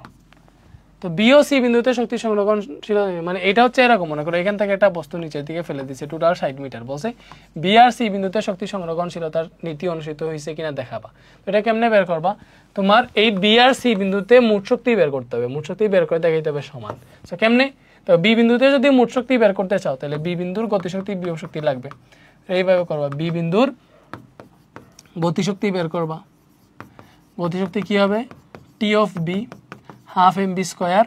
তো হাফ আছে এম কত এখানে বস্তু বর্তর দেওয়া আছে নাকি? এটাতে কিছু দেওয়া নাই, এটাতে হচ্ছে মানে হয়তো কোনো কিছু মিস্টেক করছে, আমি অ্যাড করে ফেলি। মনে করো এটা একটা বস্তু যেটার বর 10 কেজি, আমি বলে দিলাম 10 কেজি বড় একটা বস্তু উপর থেকে নিচে ফেলছে, এরকম ইকুয়েশন থাকে। তো হাফ এম হচ্ছে 10 কেজি, বি স্কোয়ারের জায়গায় তুমি 2gh লিখো। ওকে, সো হাফ এম হচ্ছে 10 কেজি, 2g হচ্ছে 9.8 এবং উচ্চতা কত? উচ্চতাটা হচ্ছে দেখো আমি কি করতেছি, বি বিন্দুতে গতিশক্তি বের করতেছি। সো গতিশক্তির ক্ষেত্রে দেখতে হবে সে উপর থেকে কতটুকু নিচে নামছে। সো সে তো এই জায়গায় ছিল, অবভিয়াসলি এই জায়গায় ছিল, এই জায়গা থেকে কতটুকু নিচে নামছে? 15 মিটার নিচে নামছে। তো এতটুকু 15 হইলে এই এতটুকু 45 হবে, এটাও বুঝতেছে, বস টোটাল 60, এটা 15 হইলে এটা 45, 45 আর 15 60, মানে এই যে 60 থেকে 15 বিয়োগ করলে 45 পাওয়া যায়। তো এখানে 45 বসাবো না 15 বসাবো? যেহেতু গতিশক্তি বের করতেছি তাইলে দেখতে হবে উপর থেকে সে কতটুকু নিচে নামছে, উপর থেকে কতটুকু নিচে নামছে? 15 মিটার এখানে, তাহলে এখানে হবে এটা হবে 15। এই জিনিসটা বুঝাইয়া বসাইতে পারলে হয়ে গেছে।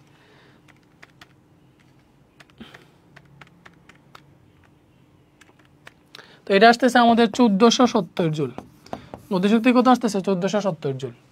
তো সেম ভাবে বি বিন্দুর বিভব শক্তি বের করতে হবে। তাহলে বি বিন্দুর বিভব শক্তিটা কত হবে? বি বিন্দুর বিভব শক্তি হবে বি অফ বি, বিভব শক্তি mgh, এম হচ্ছে 10 কেজি, জি হচ্ছে 9.8, উচ্চতা কত? দেখো বি বিন্দুতে বিভব শক্তি বের করতেছি, বিভব শক্তির ক্ষেত্রে দেখতে হবে ভূমি থেকে কত উপরে আছে? 45 মিটার উপরে আছে, উচ্চতাটা হবে 45। এই জিনিসটা যে বুঝে শুনে বসাইতে পারবে তার আর কোনো কষ্টই লাগবে না। সো 4410 জুল বেরোইছে। আমরা দেখাইতে হবে বি আর সি বিন্দুতে শক্তি সংরক্ষণশীলতার নীতি অনুসৃত হয়েছে কিনা এটা দেখাইতে হবে। সো এক্ষেত্রে আমাদের মোট শক্তি বের করে চেক করতে হবে। সো বি বিন্দুর গতিশক্তি বিভব শক্তি বের করছে, এখন মোট শক্তি বের করব। তো বি বিন্দুর মোট শক্তি বের করতেছি, বি বিন্দুর হিসাবে ছিলাম তো। সো বি বিন্দুর মোট শক্তি কত হিসাব করো। মোট শক্তি মানে কি? ই অফ বি, বি বিন্দুর মোট শক্তি তো কি হবে? E of B.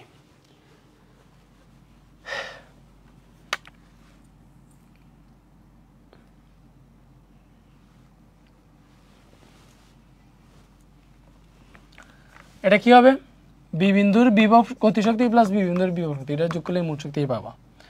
তো আমরা গতিশক্তি পেয়েছি 1470, আর বিভব শক্তি 4410, 1470 প্লাস 4410, এটা হিসাব করলে মোট শক্তিটা পাবা 5880 জুল বের হয়েছে। এটা হচ্ছে বি বিন্দুর মোট শক্তি। এবার কি করতে হবে? সি বিন্দুতেও চেক করতে হবে, সি বিন্দুর সংরক্ষণশীলতার নীতি অনুসৃত হয়েছে কিনা দেখবো বি আর সিতে। তাহলে সি বিন্দুও চেক করো। তো সি বিন্দুর ক্ষেত্রেও গতিশক্তি বিভব শক্তি বের করতে হবে। তুমি বের করো সি বিন্দুতে গতিশক্তি ফার্স্টে। তো গতিশক্তির ক্ষেত্রে T of C equal to half M V square, এটাই তো সূত্র।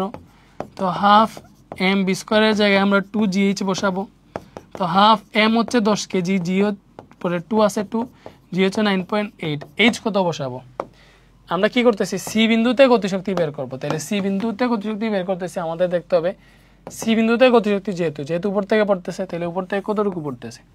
গতিশক্তির ক্ষেত্রে উপর থেকে কতটুকু নিচে নামছে এটা দেখা লাগে। সি বিন্দুতে গতিশক্তি উপর থেকে কতটুকু নিচে নামছে? 60 মিটার নিচে নামছে, ঠিক আছে, টোটালটাই নামছে। তো এখানে এইচ হবে 60, এইটা বুঝে বসাইতে হবে, ঠিক আছে। ওকে, 5880 জুল আসছে। আবার বিভব শক্তি যদি বের করো সি বিন্দুতে, তাহলে সি বিন্দুতে বিভব শক্তি কত হবে?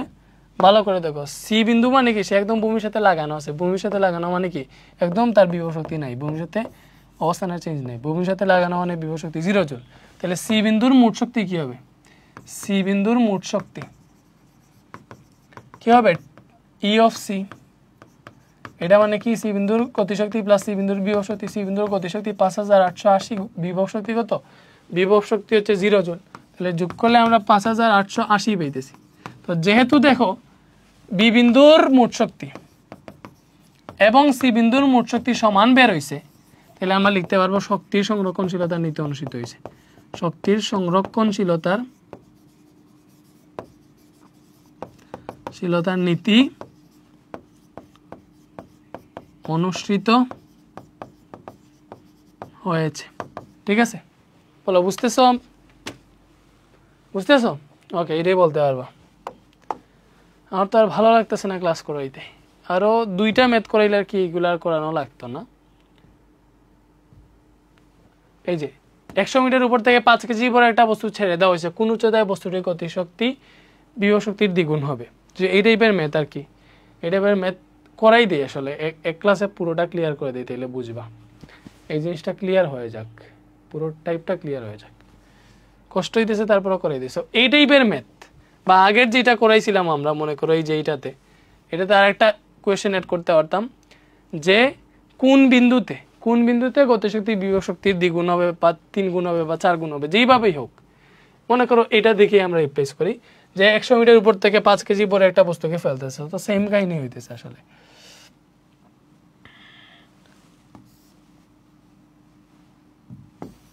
সরি, আমার সোনার ময়না পাখি কোন বা দেশে উইরা গেলা রে দিয়া মোরে ফাঁকি রে, আমার সোনার ময়না পাখি কাজল ভরণ আঁকি রে, আমার সোনা ভরণ পাখি। 100 মিটার উপর থেকে 5 কেজি পরে একটা বস্তু ছেড়ে দেওয়া হয়েছে, ভালো করে বুঝো। টোটালটা হচ্ছে 100 মিটার, টোটালটা কি 100 মিটার। 100 মিটার উপর থেকে 100 মিটার উপর থেকে 5 কেজি পরে একটা বস্তু ছেড়ে দেওয়া হয়েছে। সো মনে করো এটা হচ্ছে 5 কেজি বরের একটা বস্তু। এটা কি 5 কেজি বরের একটা বস্তু। এই 5 কেজি বরের একটা বস্তুকে কি করা হয়েছে, ছেড়ে দেওয়া হয়েছে। 100 মিটার উপর থেকে 5 কেজি বরের একটা বস্তুকে ছেড়ে দেওয়া হয়েছে। কোন উচ্চতায় বস্তুটির গতিশক্তি তার বিভব শক্তির দ্বিগুণ হবে। কি বলছে, কোন উচ্চতায় বস্তুটির গতিশক্তি তার বিভব শক্তির দ্বিগুণ হবে। সো এরকম কেস, এরকম ম্যাথ কেমনে করে আমি দেখাই। তুমি ধরবা যে দড়ি ভূমি হতে x উচ্চতায়, ভালো করে বুঝে এরকম ম্যাথ এইভাবে করবা। দড়ি ভূমি হতে x উচ্চতায় p বিন্দুতে, ভূমি থেকে x উচ্চতায় p বিন্দুতে, এই বিন্দুতে গতিশক্তি বিভব শক্তির দ্বিগুণ হবে। বা যেই কোয়েশ্চেনই করো ওইটাই তোমাকে কোয়েশ্চেন করতে পারে, দেখা যায় গতিশক্তি বিভব শক্তির 3 গুণ হবে, গতিশক্তি বিভব শক্তির 1/4 হবে, গতিশক্তি বিভব শক্তির 10 গুণ হবে, গতিশক্তি বিভব শক্তির সমান হবে, অনেক রকমের কোয়েশ্চেন করতে পারে। এরকম ম্যাথ কেমনে করতে বসি, তুমি ধরবা বসে না, দেখো ভূমি হতে মানে 100 মিটার উপর থেকে 5 কেজি পরে একটা বস্তু ছেড়ে দেওয়া হয়েছে, 100 মিটার উপর থেকে 5 কেজি পরে একটা বস্তু ছেড়ে দেওয়া হয়েছে। কোন উচ্চতায় বস্তুটির গতিশক্তি তার বিভব শক্তির দ্বিগুণ হবে।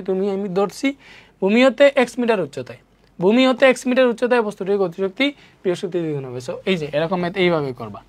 দড়ি ভূমি হতে x মিটার উচ্চতায়, ভূমি হতে x মিটার উচ্চতায় p বিন্দুতে মনে করো। সো ভূমি হতে x মিটার উচ্চতায় p বিন্দুতে, ভূমি হতে x মিটার উচ্চতায় p বিন্দুতে এই যে গতিশক্তি বিভব শক্তির দ্বিগুণ হবে বা 3 গুণ হবে। গতিশক্তি বিভব শক্তির কোন স্তরে বস্তুটির গতিশক্তি তার বিভব শক্তির দ্বিগুণ হবে। গতিশক্তি বিভব শক্তির, আচ্ছা আমরা তো ভূমি হতে x মিটার উচ্চতায় p বিন্দুতে গতিশক্তি বিভব শক্তির দ্বিগুণ হবে, যেটা বলছে এটাই করছি। তো আমি যেহেতু ধরছি এই p বিন্দুতে গতিশক্তি বিভব শক্তির দ্বিগুণ হবে, তো আমার কি এখন কর্তব্য নাই p বিন্দুতে গতিশক্তি বিভব শক্তি কত এটা বের করা। তো আমি এটাই করবো, এই p বিন্দুতে গতিশক্তি বিভব শক্তি বের করব। এই p বিন্দুতে আমি গতিশক্তি বের করব। তো গতিশক্তি বের করি, তো গতিশক্তি মনে করো t, আর p বিন্দুতে বের করতেছি তাহলে t অফ p, ঠিক আছে। p বিন্দুতে গতিশক্তি তো হাফ mv², ভালো করে বুঝো। তো হাফ mv² জায়গায় 2gh বসাবা। তো হাফ m তো দেওয়া আছে, এটা 5 কেজি দিলাম, 2 দিলাম, g হচ্ছে 9.8। h কত এটাই বাবার বিষয়, যেহেতু গতিশক্তি কোন বিন্দুতে p বিন্দুতে, তো বস্তুটা কি হইতেছে উপর থেকে নিচে ফেলে দিছিলাম। তো উপর থেকে নিচে ফেলা মানে কি পড়ন্ত বস্তু। তো পড়ন্ত বস্তুর ক্ষেত্রে h কি হিসাব করা হয়, সে উপর থেকে কতটুকু নিচে নামছে এটাই তো h হিসাব করা হয়। তাহলে এই p বিন্দুতে গতিশক্তি বের করতে হলে h হবে এই উপর থেকে এতটুকু আসলে কত, ভালো করে দেখো। এই পুরোটা হচ্ছে 100, পুরোটা 100, এই পুরোটা 100, এটা যদি x হয়, এতটুকু যদি x হয়, পুরোটা তো 100, এতটুকু x হলে এতটুকু কি হবে 100 - x, স্বাভাবিক না। পুরোটা 100, এতটুকু 50 হইলে এতটুকু 50, এতটুকু 60 হইলে এতটুকু 40, এভাবে এতটুকু x হইলে এতটুকু হবে 100 মাইনাস এক্স। বুঝা গেছে? বলো বুঝা গেছে? ওকে, তো এখানে এইচটা হবে 100 মাইনাস এক্স। এই জিনিসগুলো যদি বুঝে শুনে বসাইতে পারো তাইলে আর কিছু লাগে না। তো এবার তুমি হিসাব করো।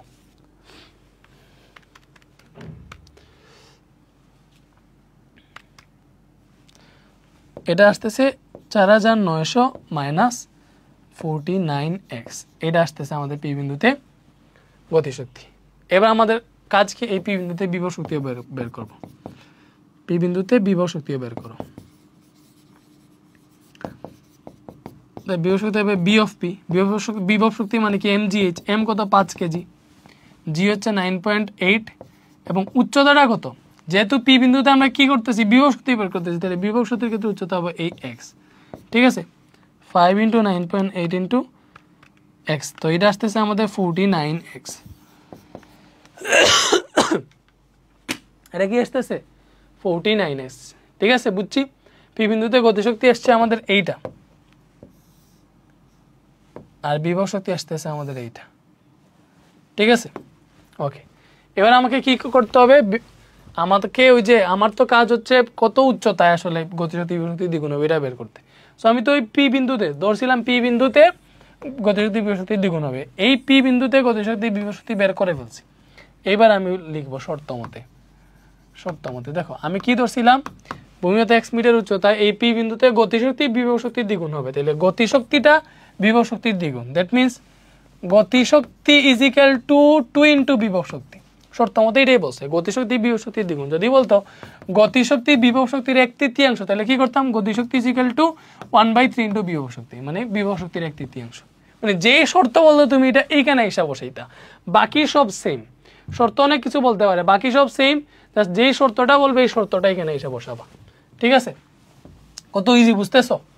এবারে দেখো পি বিন্দুতে গতিশক্তিটা পাইছিলাম আমরা 4900 মাইনাস 49x, এটা লিখলাম 4900 মাইনাস 49x 2 × বিভব শক্তিটা কত, বিভব শক্তি পাইছিলাম এই যে শুধু 49x। তাই এবার হিসাব করো, এটা মাইনাস 49x, এটা 98x আসবে, এই পাশে আসলে মাইনাস 98x, 4900 এই পাশে গেলে মাইনাস 4900।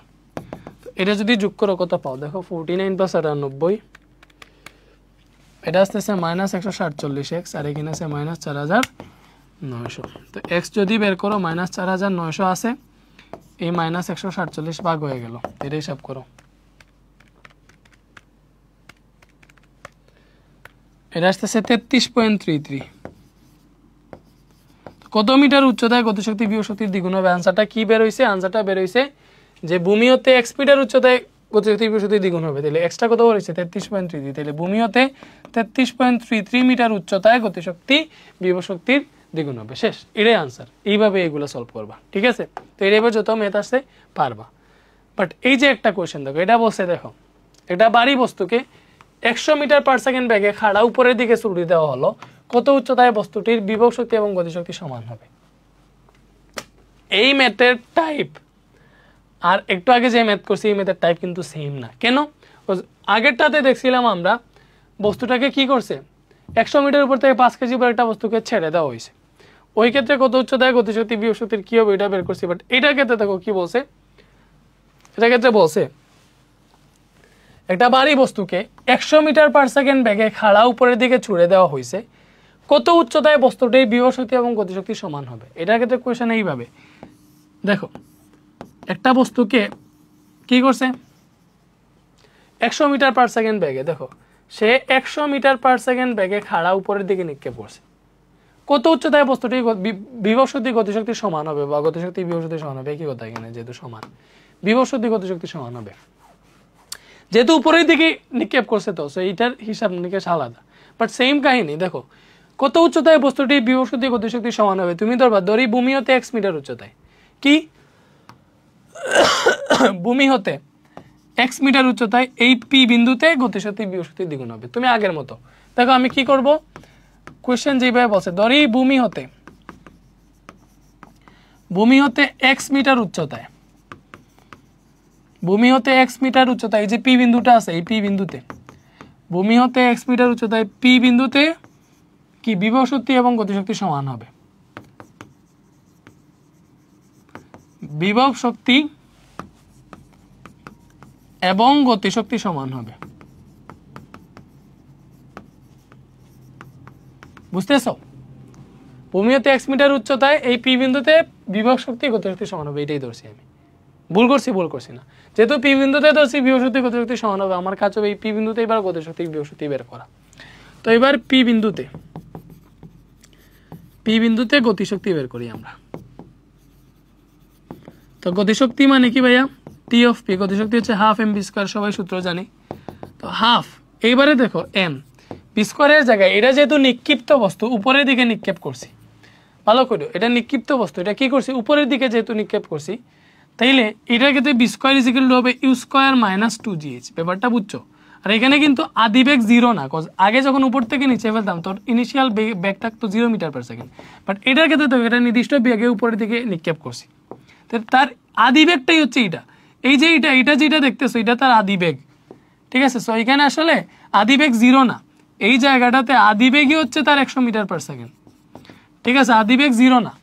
আর এটা যেহেতু উপরের দিকে নিক্ষেপ করছো, এটা যেহেতু নিক্ষিপ্ত বস্তু, উপরের দিকে নিক্ষেপ করলে কি হয়? নিক্ষিপ্ত বস্তু না, নিক্ষিপ্ত বস্তুর ক্ষেত্রে সূত্র কি?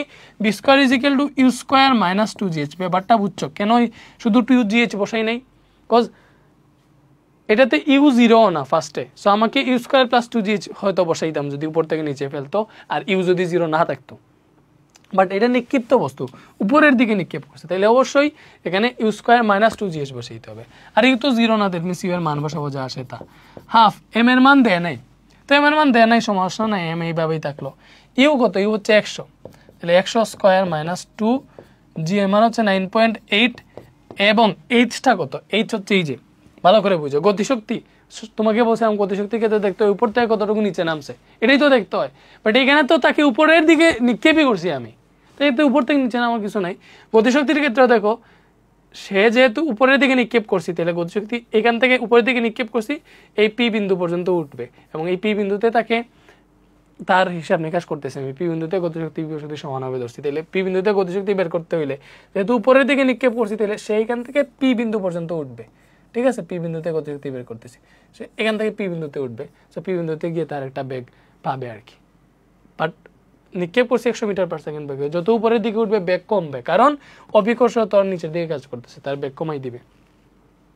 তো এখানে গতিশক্তির ক্ষেত্রেও উচ্চতাটা হচ্ছে এই এক্স, এই এক্সটাই উচ্চতা, যেহেতু নিক্ষিপ্ত অবস্থা উপরের দিকে 1 মিটার উঠবে, ঠিক আছে? এই গতিশক্তির ক্ষেত্রে হয়, এক্ষেত্রে এইচটা এক্স। বুঝছো?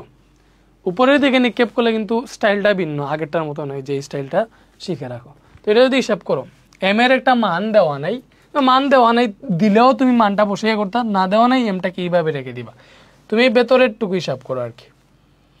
100 স্কয়ার হচ্ছে 10,000, চাই এখানে m/2 বললাম। 100 স্কয়ার মানে হচ্ছে 10,000 মাইনাস এটা কত? 2 × 9.8, এটা আসতেছে 19.6x। তো 2 দিয়ে যদি ভাগ করো, 10,000টা হয়ে যাবে 5,000, মাইনাস এটা হয়ে যাবে 9.8x, এবং এটার সাথে আমরা এই এমটা লাগিয়ে দিলাম আর কি। এই যে 2 দিয়ে এটাকে ভাগ দিয়ে দিচ্ছি, এটার সাথে এমটা গুণ হয়ে গেছে, তো এইটাই আসলে তার গতিশক্তি আসছে। যেহেতু এম নাই, এম থাকলে মনে করো অন্য একটা মান আসতো, তো এম নাই, এমকে সাথে রেখে দিলাম।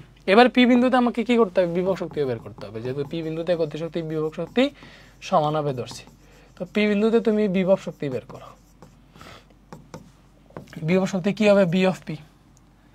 বিভব শক্তি কি হবে? বিভব শক্তি হবে বি অফ পি। তো বিভব শক্তি হবে বি অফ পি। তো বিভব শক্তি মানে কি? mgh। এটা তো স্বাভাবিক। এম কত নাই জানি না, জি এর মান 9.8। এইচ কত? বিভব শক্তির ক্ষেত্রে তো এইচ ইজি, সব সময়ের মতো বিভব শক্তি বের করতেছি। সো ভূমি থেকে কত উপরে আছে দেখতে হবে। সো পি বিন্দুতে বিভব শক্তি মানে পি বিন্দুটা ভূমি থেকে এক্স উপরেই আছে, তাই সো এক্ষেত্রে গতিশক্তিও এক্স, বিভব শক্তির ক্ষেত্রেও এক্স ইউজ করতেছি, উচ্চতা, ঠিক আছে? তো বুঝে বুঝে ইউজ করবা, যা হয় তা, ঠিক আছে? সো এটা এক্সই আসছে, তো এটা হচ্ছে 9.8x m, এইটাই আসছে, ঠিক আছে? বা এমটাকে সামনে গুণ আকারে দিয়ে দিই, দেখো m × 9.8x এইভাবে দিই, তাইলে আর কি মানে একটু দেখতে ভালো লাগবে, বুঝছো? নাইলে 9.8x m দেখতে বাজে দেখাইতেছে। এবার শর্ত মতো দেখো, আমরা ধরছিলাম এই পি বিন্দুতে গতিশক্তি বিভব শক্তি সমান, তাহলে শর্ত মতে এই বিন্দুতে বিভব শক্তি আর গতিশক্তিটা সমান। দেখছো এই যে বিভব শক্তি এবং গতিশক্তি সমান, তাহলে এই বিন্দুতে বিভব শক্তি আর গতিশক্তি সমান। তাহলে বিভব শক্তিটা পাইছি m × 9.8x আর গতিশক্তিটা পাইছি আমরা এই যে এটা 5000 - 9.8x × m, 5000 - 9.8x × m।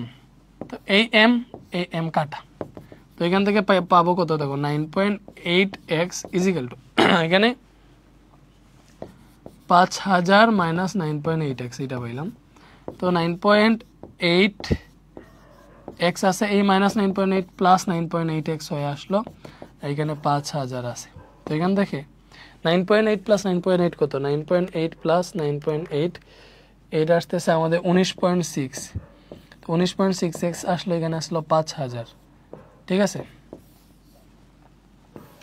তো এখান থেকে দেখো আমাদের x কত আসবে, x আসবে এই যে এখানে 5000 আছে, 5000 আছে, 19.6টা নিচে ভাগ হয়ে গেল, 19.6টা ভাগ হয়ে গেল, তো আনসারটা পেয়ে যাবা। তো এখানে নেক্সট আসতেছে 255.1 মিটার। তো কত মিটার উচ্চতায় গতিশক্তি বিভব শক্তি সমান হবে, এই যে 255.1 মিটার উচ্চতায় গতিশক্তি বিভব শক্তি সমান হবে, এটাই হবে আমাদের আনসার। কত, 255.1 মিটার উচ্চতায়। কত উচ্চতায় বস্তুটির বিভব শক্তি গতিশক্তি সমান হবে, উচ্চতা বেড়েছে 255.1 মিটার। আশা করি বুঝতে পারছো। তো এই টাইপের আর ম্যাথ আছে নাকি? আচ্ছা, এই যে এ বস্তুকে যে সময় পড়তে দেওয়া হয়েছে, বি বস্তুকে একই সময়ে খাড়া উপর দিকে নিক্ষেপ করা হয়েছে। কোনো এক সময় তারা পরস্পরকে অতিক্রম করে, পরস্পরকে অতিক্রমের সময় এও বি বস্তুর শক্তি সমান হবে কিনা। আচ্ছা, এটা আসলে আমি তোমাকে করে দিব না, এটা হোমওয়ার্ক।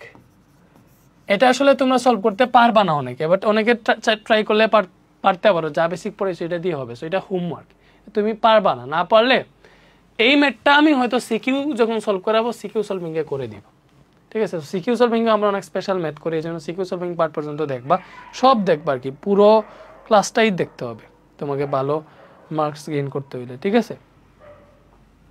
ততটুকু ছিল আজকের ক্লাস, তোমার এইটা পুরোটা হয়েছে।